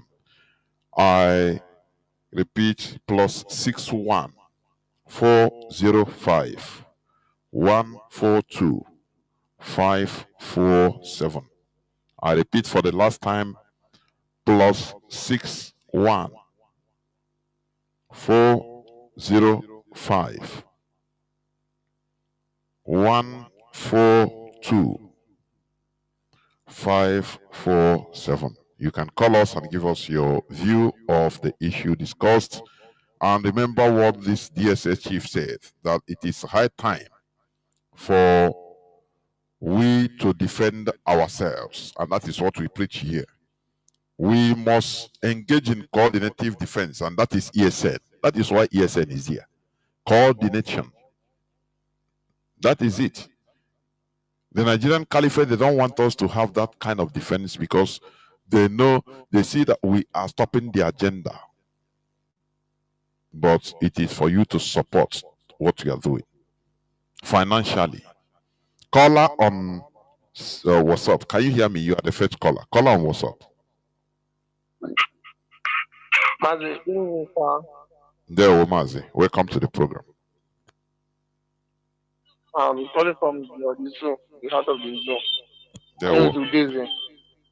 There, Mazi, thanks for your good work and thanks for Mazi Nnamdi Kanu and his people over the world for the good work they are doing for evil people, those that know what they want. Mazi, I come across the topic you spoke about this now concerning the tape that you played. The problem that we Igbo have mostly discovered mostly that is affecting us not to have Biafra today or for us to come together because most of our Igbo brothers have invested so much in outside Biafra land. That's what is overwhelming most of us down today. So that's why you see them anytime there's an attack, they always think about the Igbo people first because they know that we can't do that the investment that we have outside the Biafra land.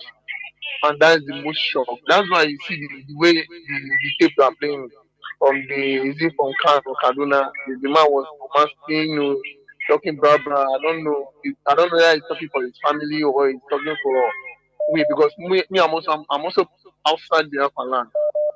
But I didn't invest so much. That's why I thank God today. I tell myself that there's nothing I'll make it to to invest now in strange land, no matter what, no matter the outreach or the country they give of my wealth. There's nothing because I see that your children is where your heart is going to be. So that's only one thing I learned a lot. I learned to discover that if we can start advancing our Igbo borders to stop investing so much, so large. Because I had a colleague here too.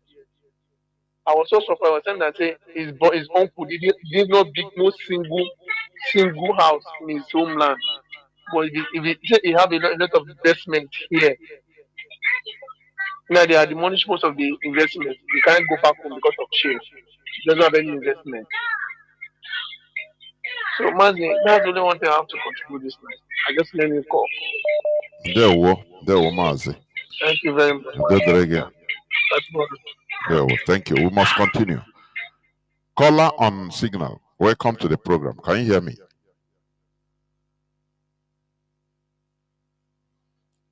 Caller on signal. Caller on signal. Are you there? Caller on signal, please. Can you hear me? Please go on.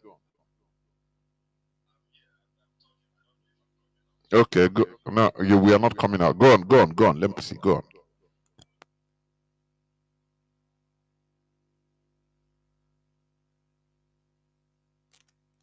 I just don't know how to describe them.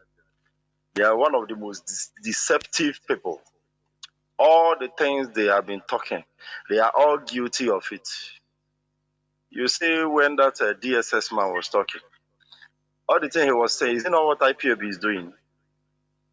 Is it not them that is the DSS that have been going around killing people innocently, trying to quench the same agitation? So he said that it's only a tree that they will come and cut him down or remain there. When they came to Afaruku to come and kill Mazi, they expected him to sit down there. And they killed people, even killed a dog, 28 people, destroyed the whole of those places. The signs of those things are there. You see these people there, it is only this is the only way that will judge them. I will not say it's God. Mazi, and one thing I always ask, why is it that in an issue that is so important about people's life, insecurity, even generally, they make fun of it. When you look at their international counterparts, when they are discussing issues of national importance, see how their government officials come straight and exhibit their expatriates and do serious business. But these people, it just seems as if they are in a night of 1,000 laughs. Mazi, everything about Mazi, you are talking. Everything about Nigeria is it not comedy? Mazi, don't you see content creators using snake swallow billions of naira? It become everybody laugh kwa. Mosquito don't carry billions run. Monkey carry money. People are laughing. That is how things are. They have turned Nigeria into, you see, every day you read in the papers, you see here in the news, they are, accusing so politician of 10 billion naira fraud. It's not a serious thing. These are not serious things. At all. But in China, you do it, they will shoot you, they will sentence you to death, point blank range. And you pay for the bullet. Your family, you pay for the bullet they use in killing you. But all these serious things in Nigeria is not serious. That is why there is no electricity. Because people are laughing. Everything is comedy for people. So that's it. Mazi, go on. It's a condition.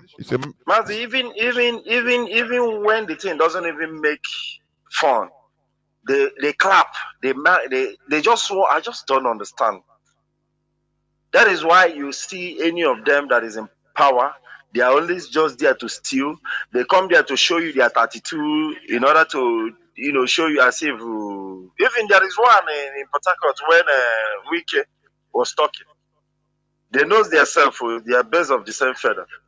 And Wike knows that he states that he's showing him is not of a partnership. He told him that, look, this one, I think that is. I know you remember that incident. That is how these people are. Mazi, you see the Nigerian issue. If you start talking it, it bleeds the heart. And I want to talk about this. When your enemy, the person that shoots you, is the same person that is operating you to remove the bullet. That is how it sounds. You see a beneficiary of the One Nigeria come to tell us about how we can coexist, how we can tackle injustice. If we bring the injustice being done by the Southerners and the ones being done by the Northerners, are they of core measures? You are talking of us how to act when you yourself have been living in benefits. You are benefiting of the 6 million Igbos that was killed.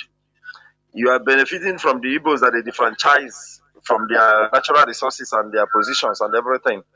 You are benefiting in everywhere. You come to tell us about this thing. I pray he's the one is in the position of the Igbos today and see if he will talk in that manner he's talking. And these things that they are saying shows that all these ethnic groups in Nigerians, they are all lazy.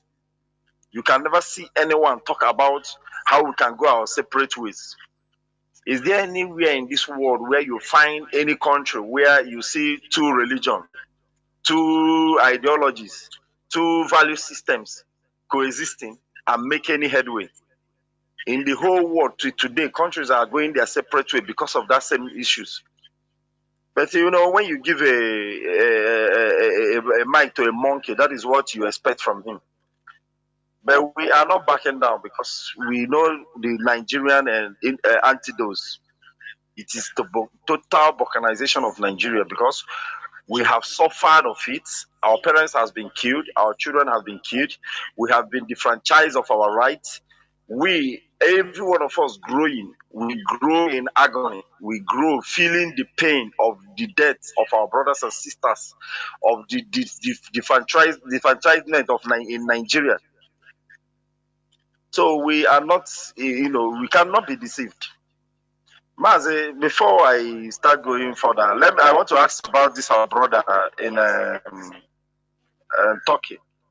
I don't remember his name, but he normally shows on Facebook. I don't know if anybody knows about him. You should at least tell us. Yeah, no, he's okay. He's okay. There's no problem. He's okay. And if it's okay, you should get back to what you have been doing, because we are enjoying it and we are backing him up because there's no time to rest. Thank you so much, man. Bless everyone. What's up? Can you hear me? Call on what's up? Yeah, they were watching later. You don't again. Yeah, I just want to. Anyway, my name is Maya. I'm calling from Kanu, from Mumbai, POB. I just want to contribute indoors. Mazi, your voice is going down. Yeah, I don't know. Okay, sorry. Are you hearing me now? Yes, it's better. Yeah. Okay. I just want to contribute to Nahendo's Basakura Nigeria system and our political system in southern side, especially southeast India. You see, like you mentioned about Zeke and his politics. At the same time, even politicians now, we will do it, we will get it, while they are not smart. Now, the Fulanis are maintaining their ideology right from Usman down to today, Ahmadu Bello to today, to conquer. They have never shifted. But now you ask yourself, what is the ideology of the Igbo politician? Nothing. If they go to National Assembly, they will shut them down. The time of great sharing of the development fund or any budget or anything, they will not give them anything. You see them, they will more, all of them go home. They can never go back home and sit down like this as a group of people, both their National Assembly, the ones, the senator and the governors, they sit down and say, okay, from now on, look at what we are going to do. If we demand something of this nature, if they did not give us to us, we'll walk away. And any of us or anybody or any even individual that go against it, like the way they are betraying, go against it and do something, or like the way they use hope of them to remove it, and he accepted it. Any of us who do something, then the next minute they will delete that person. The next minute, because all of them will decide. If you watch how the world is going on, that is why it's going on.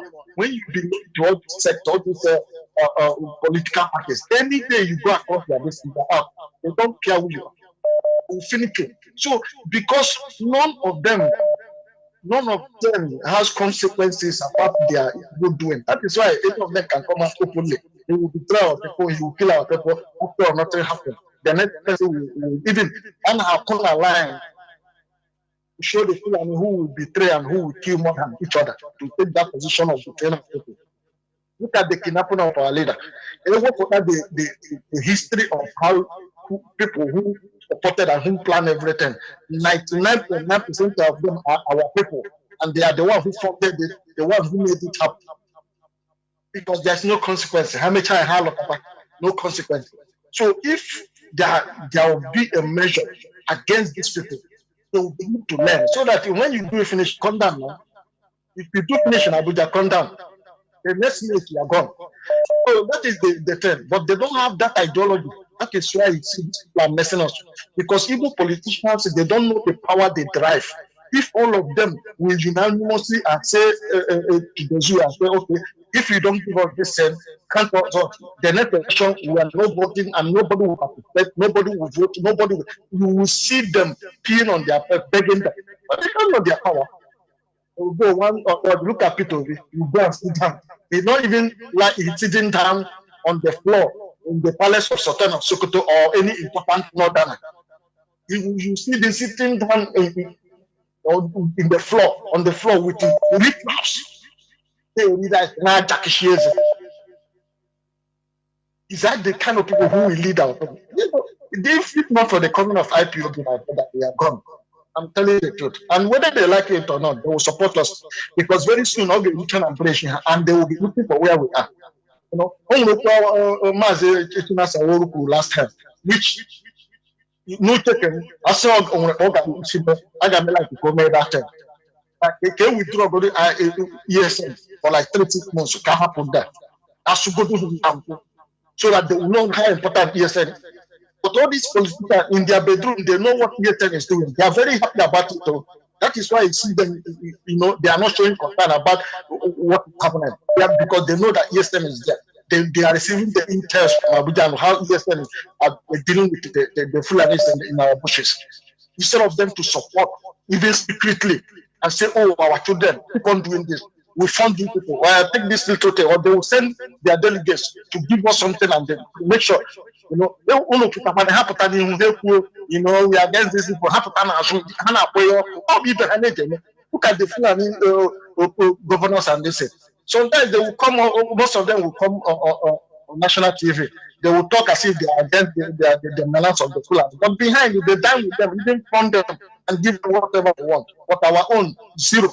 I don't understand.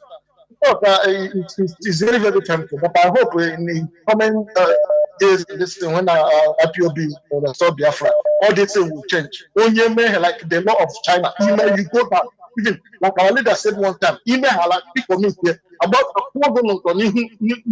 the next tree in front of your yard, so that your children, when they grow, the history of their father will told to them, so that they will never do such a thing.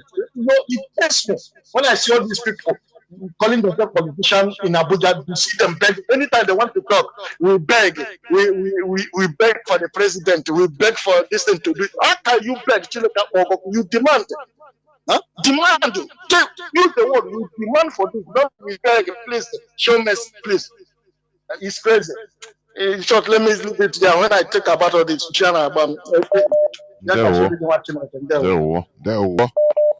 there were what happened in Hukumenai. They promoted sabotage. Look at only when IPOB asked a Kuremando question, ordinary question, in Germany, I think in Düsseldorf. Nigeria, you call it, oh, he became the Senator of Federal Republic of Nigeria. Caller on what's up? Sorry, Signal. Caller on Signal, please go on. Mazi, welcome to the program. Yes, Mazi, Jonathan, good evening, sir. There, Mazi. Biko Ekelemgi, Radio Biafra remained the history classroom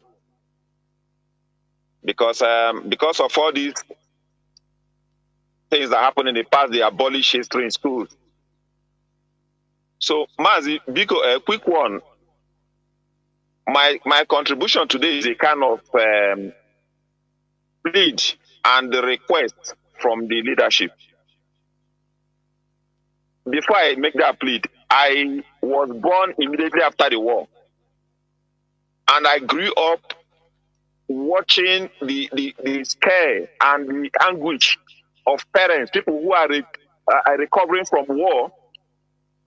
And every time my dad sat us down and gave us story of the war, the way they ran from town to town, I saw the whole picture, even though I wasn't there. Mazi, the request I want to beg the leadership is, I want to beg our GOC, Mazi Chinafanworu, never to give up on protecting Igbo land. It is frustrating when you are fighting to protect people and many of them are foolish, they are not supporting the cause. Some of them who are fighting to protect Biafra land by contributing our widow's mite, we are making a decision that has a consequence, like you said. Those foolish ones that are not supporting, there's also a consequence of their mistake of not supporting. So what I'm trying to say is, when I was listening to my dad, Nsukka fell in the hands of the enemy, and immediately the Biafra war became working against us. The invaders came from the north, invaded Nsukka, from there to Enugu, from there they penetrated into hinterland. So I'm begging that they should not leave people of a Hamufu in the cold. Despite the fact that some community leaders and their PG took bribe from the Fulani and gave them part of their land, let us look at the cries of those poor women.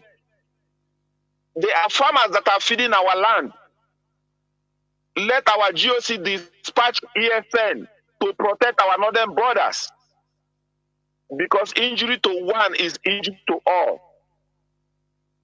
Mazi Nnamdi foolishly made a mistake those days by trying to arrogate power to himself, and we are suffering all of them today. So, Mazi, that is the request I want to make to the leadership. To summarize my submission today, I was watching a TV program when one northerner was agitating for this tax reform. He was saying that the North is contributing. If he recharge his phone, the VAT on the recharge card, they will not bring it back to him. And Shegun Okimbaloye was asking him, how come the North is not drinking alcohol, but you are benefiting from the VAT on the alcohol? So we don't have the same value system. North is parasite to the South, and they know it. So, Mazi, I want to allow others to contribute. Our GOC should help us and protect our northern border. Thank you, sir. There were. Of course, they are listening. There were. Thank you very much. Caller on WhatsApp. Can you hear me? Caller on WhatsApp.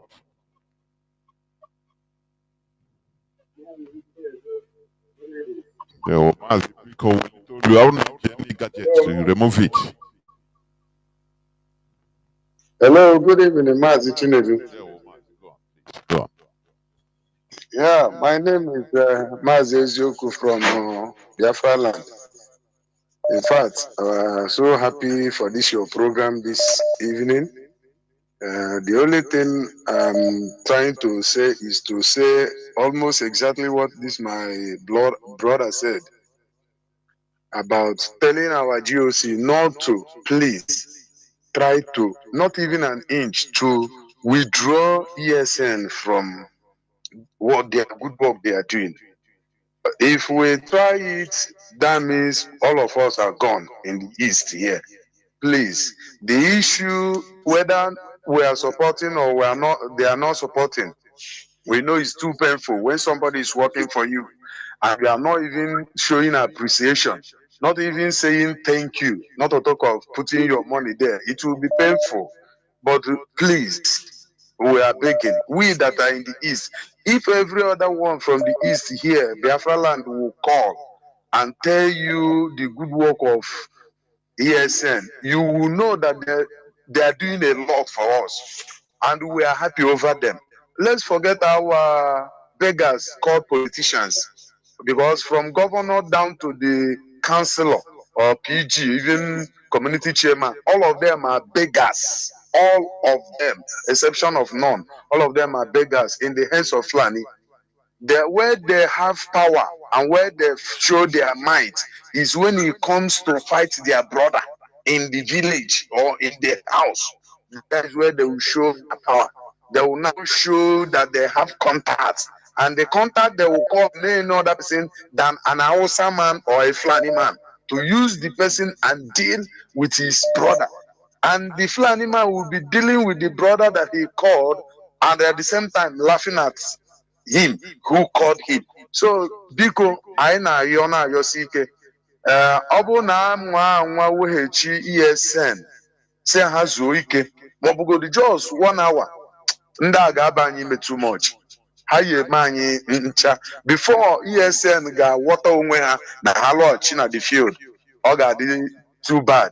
So biko, ha jisi ike. Kọdịna Chineke mere ka anyị ka dị ndụ taa ga na-enye ha ike ha ga-eji wee na-emeri ndị ilo n'ala anyị abụ Biafra. Anyị nwa ga-ejisi ike na-eme ka mana ihe ọzọ dịka klip iple nke na-ekwu onye DSS director awọchgo m ya na WhatsApp esendị na WhatsApp group anyị kọmentị kwe ndị a, but ọkwa the same set of people bụ ndị na-agba anyị mgbe okpuru anụ ịma onye Yoruba, ha na-ebi ndụ iru abụọ, ekwenye ebe a ekwenye ebe a, afụ na ndị emeriwe ego ha esowe ndị a. Ọkwa the same people kama anyị na-echefukere iyi na hurry, ọkwa ha sịrị let's begin to recover illegal ammunitions in the hands of people starting from the east, Abia State precisely. But we have forgotten that. And they started moving from one place to the other, trying to recover ammunition that were ammunitions that the people are using. So the issue is just that now, ndị nke anyị nwere ego adịghị eche echiche elu na their villages, ịma ihe ha ga-eme ka enwee nchekwa n'obodo nke aka ha. Ha ga-enwekwa ike inye 1 million outside ma 2 million ma 300 million outside. For instance, mgbe ọkụ gbara Ọchanja market na Anambra State, Emeka Ọfọ enwere ihe objekwodo ebe a ma efọdụ ije si ha sorry onwedị ihe ome, mana mgbe emelu issue na North ihe wuru 12 billion naira nye federal government mecheze chọọ dị na iwe ọkwa ihu gị. It's just like Peter Obi kwa na ha agagharị na-ezuzu ihe ọ na-ezuzu. Mgbe ọkụ gbara Ọchanja o nwere ihe o mere, nke gbakwalu nso nso a o nweghị ihe ha mere, mana obere ihe mee na North ihu ebe ha na-ekwe egwu na-eso ndị ugwu na-egosi na ha bụ good people, na ha they can support to solve the problem, but o nwere ihe ha mere. Ọ na ha hụrụ onye Igbo anwa egburu na North maka ihe merụ na Uromi, ihe mee somewhere ejegbuo onye Igbo nọ na North na-azụ ahịa, onwekwa ihe a ga-eme. Onye nke na-ekwu okwu si na ya na-represent ndị Igbo na Kanu na-akọgheri akọgheri. So anyị amalụ the way eji wee subject anyị into survival of the fittest. Ị na-egbugodo mmadụ na survival ọgbasa dị ha. Onye ọbụla chọrọ nke aka, onye ọbụla chọrọ nke aka, onwere onye chọrọ collective effort. Isi nwanne gị bịa ka anyị team up mee ihe a ha ma nkwe. Ị na-anya na Imo steeti ebe anyị na ebe a now, onye nke na ebe a jọsụ jiri ndị mmadụ wee na-ebiwichi ụmụ nwanne oh, I destroy one part of this side this week. Next week I destroy another part.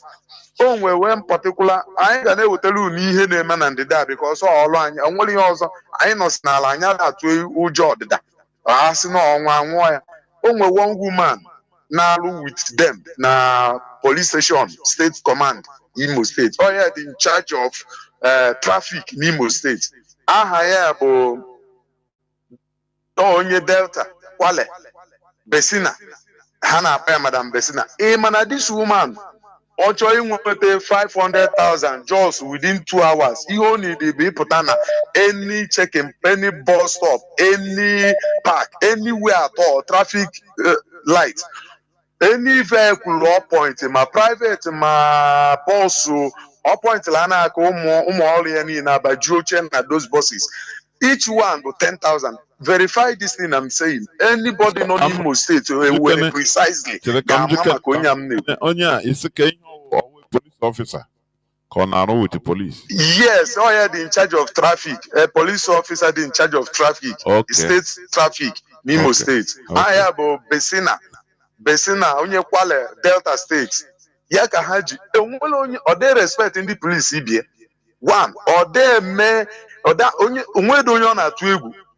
Ojidela anaghị ọbọdụ ijide ọbịa na hold up ma ebe a na-eche traffic light ọ ya point about 7 or 10 vehicle at once. Those boys oji nọchala ebe ahụ abajuche the motor station straight 10,000 take over man put there and the only again that you keep me equal or pound all the vehicle there. So everybody may Imo State.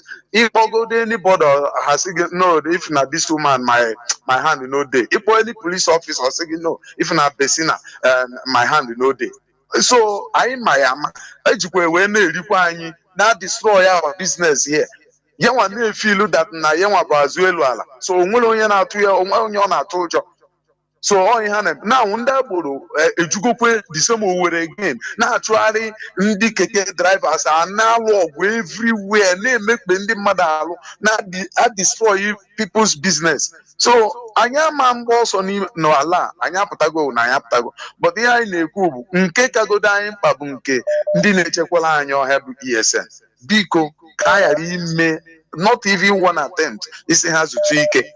Biko ụdị onye ọrụ ya dị ike ada agwụ ya onye na-agakwa ma ọ galube ọ gaghị akwụsị n'ụzọ anyị agalube ndị mgbe anyị ga-eji galubu mgbe enweta Biafra then anyị agụkọzie ọnụ mara ihe a ga-eme mana ọ bụ maka ka a na-aga n'iru biko ka a na-agagodi ka a na-aga ọ ihe mebụ na anyị na-anọ na receiving end mgbe ọbụla anyị na-ayọ ayọ anyị na-anọ na receiving end onwebe mgbe ọ bụ anyị nwa ka a na-ayọ ayọ kama anyị na-aga ayọ ndị ọzọ mgbe ọbụla a na-egbu anyị nwebe mgbe anyị ji egbuo ndị mmadụ gịnị mere na anyị ama mgbunwu ndị mmadụ ọkwa the way wee subject anyị with a religion ga-alụ n'ọgụ nọ Chineke ga-alụrụ gị ọgụ a na-ebi anyị ka ọ kwụrụ all the time mgbe ọbụla anyị nwa nọ na receiving end emechie ụfọdụ ndị otu anyị egokwe ha ego ha abịa yọwa nwa egokwe ndị ọzọ ego ajakọkwuchitewa ọnụ anyị onye a na-ekwu ihe a na Kaduna na Kanu ile anya bụ onye isi ndị Igbo Union na Kanu ile anya ọfụma ihu na onwe ike ọ na-akpa isi n'ala and ha agwaghị na mọks ebe a ngwa gakwa gwa ụmụ nwanne gị okwu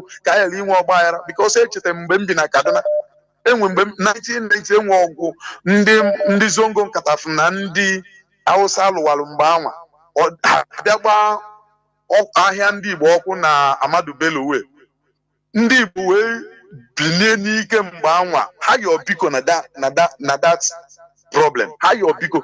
But now anyị gwago onye nke ya ga-kwuo ọnụ ndị Igbo yọwa ndị Igbo gwa ha na-abụ ndị na-agba mbọ anyị kwere wee daa iberibe anyị na-agba mbọ na-egbu anyị all the time mgbe ọ bụla ihe mee na Naịjirịa ọ bụrụ na ihe ndị Igbo ka ọlandị ka eji setụlụ ya ndị Igbo a na-abịakwa akwụju anyị mmụọ even anyị chọọ ibi ime mkpọtụ na ọkwa disem ndị Igbo ya abịakwa bịa kwuo ihe dị anya. So biko anyị na-ayọ unu jisiri ike ihe ọzọ unu ga-agba mbọ na-emere anyị ka redio steshọn a ka ọ na-aga ọfụma though more they use app all this way and a radio station ọ bụ na ọ dị on so many of us kara ịdị na-anụ ya onye nwaanyị gọzie unu nọnyekwe n'elu nwa bụ ndị na-ezisi ozi ọma anụwa ọhịa Biafra must say Biafra there Mazi our ESN there is no maybe it is our people that must support it.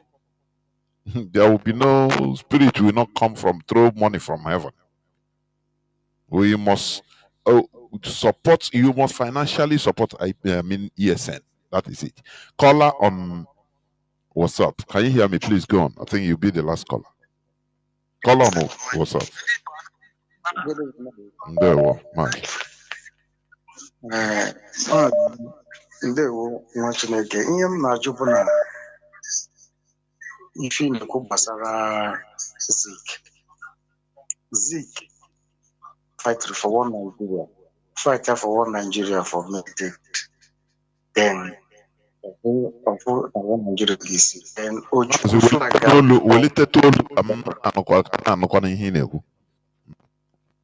okay.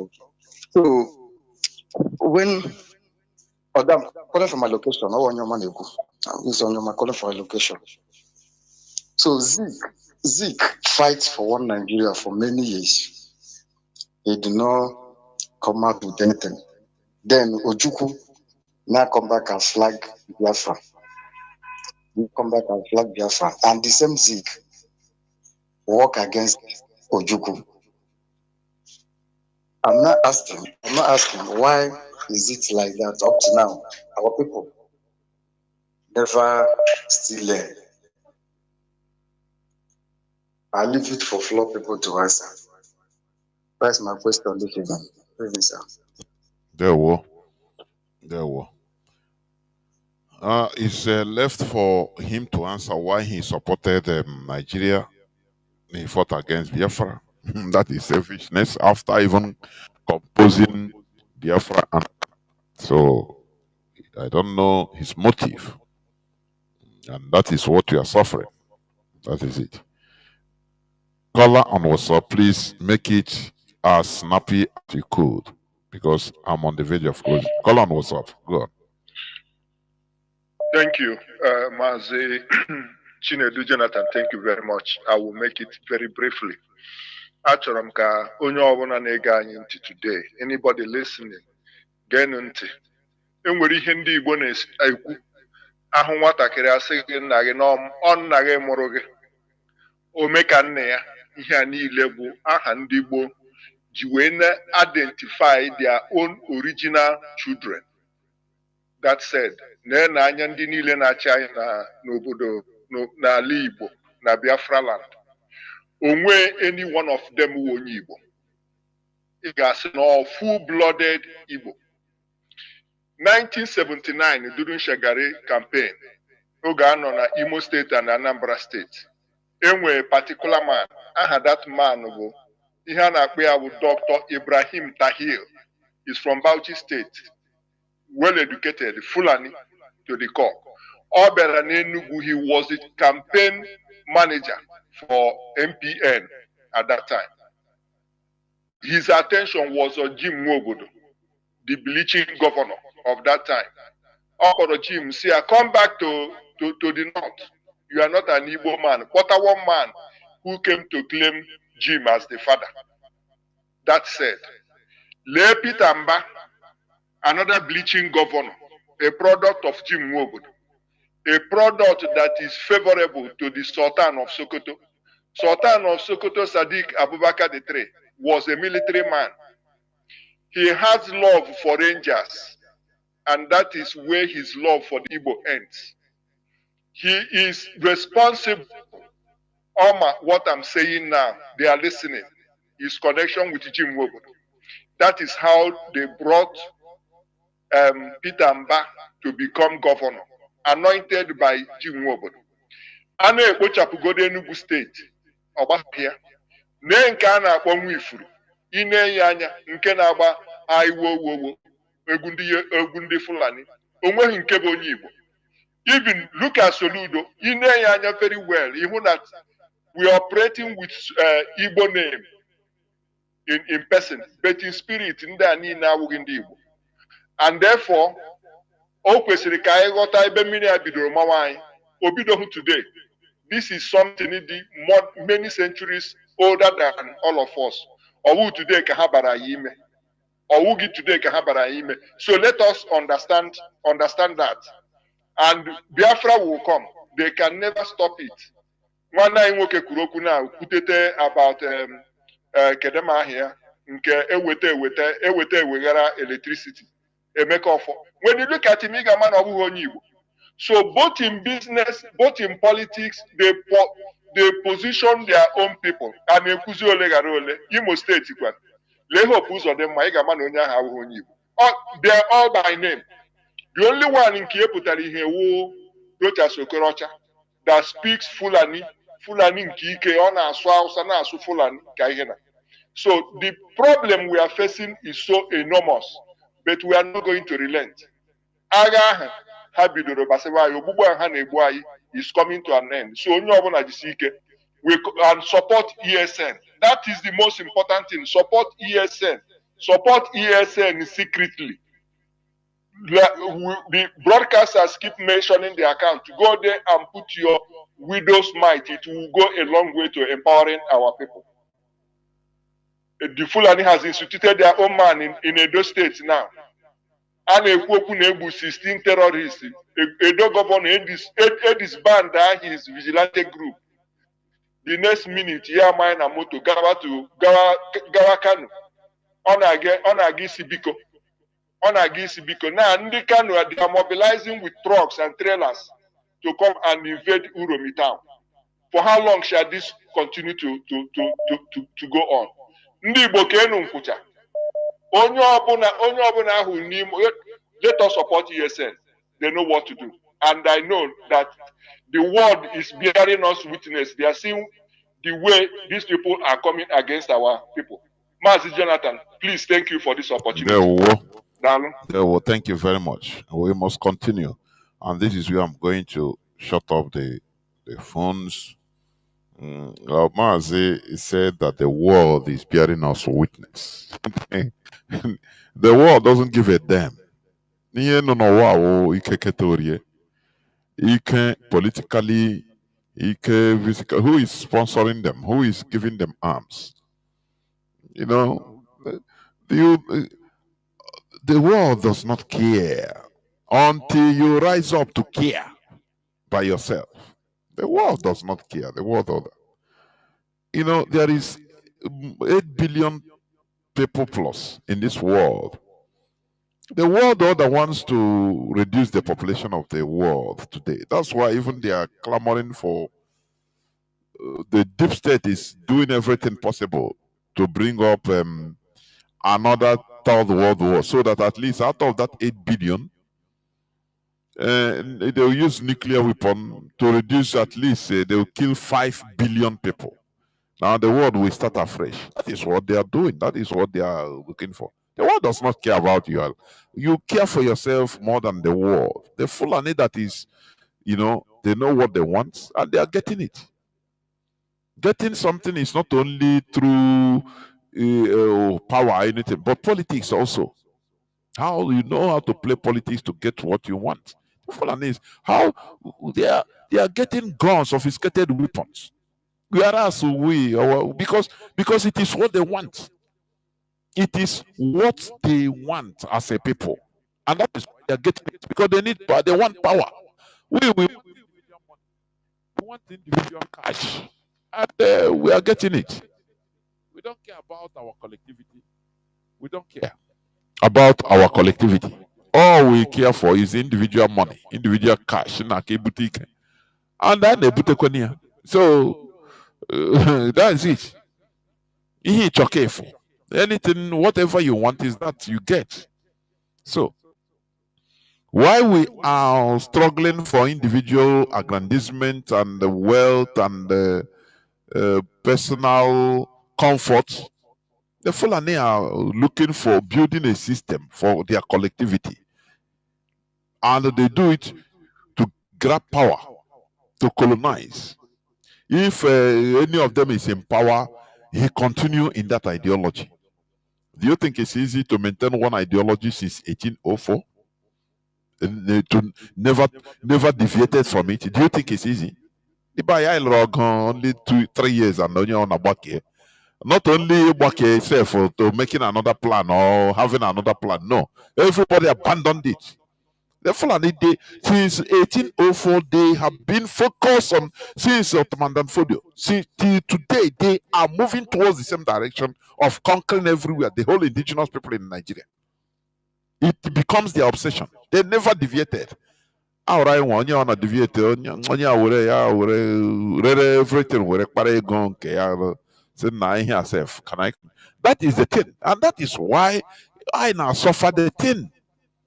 You make money, but you are kneeling down. That our brother in the north in Kanu, you have died. Before you have died. Who tell you is he not doing well? He was doing well now. On a mouth. And our people in the north, where you stay in the north, you know, when you this kind of thing, a place you cannot even express yourself. Almajiriga gafe ya chigodege waka you keep quiet. So na hapuga you laugh what you because you are a slave. That is it. That is what you're a slave. You cannot express yourself. You cannot. I don't know. When you may have to throw even who are they? Money no guausa. Which kind of money is that? That is living in bondage. That is it. It is high time for us to remove ourselves from this shame. Because we are living in shame. I'm telling you. You are living in shame. So, you must support IPOB. Support ESN. There is nothing, no God that can do any magic for ESN. The thing must be from us, from all of us. Both you that is not, don't put the button and say it's only IPOB. No. You must not be an IPOB to support ESN. No. You can do it as we are talking.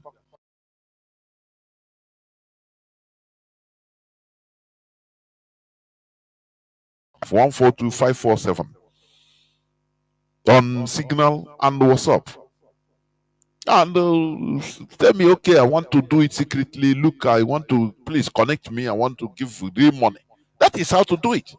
So that, you know, we continue. And then may here on our daughter. Oboro, you want everything but free of charge. Let us continue doing what we are doing. No going back.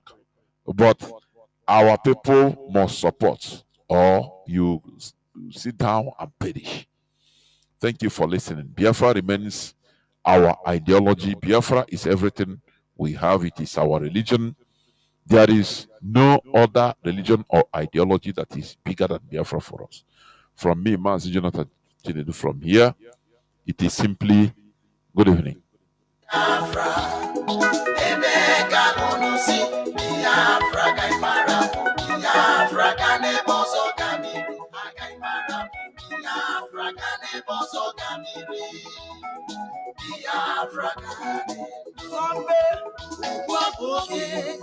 Anijala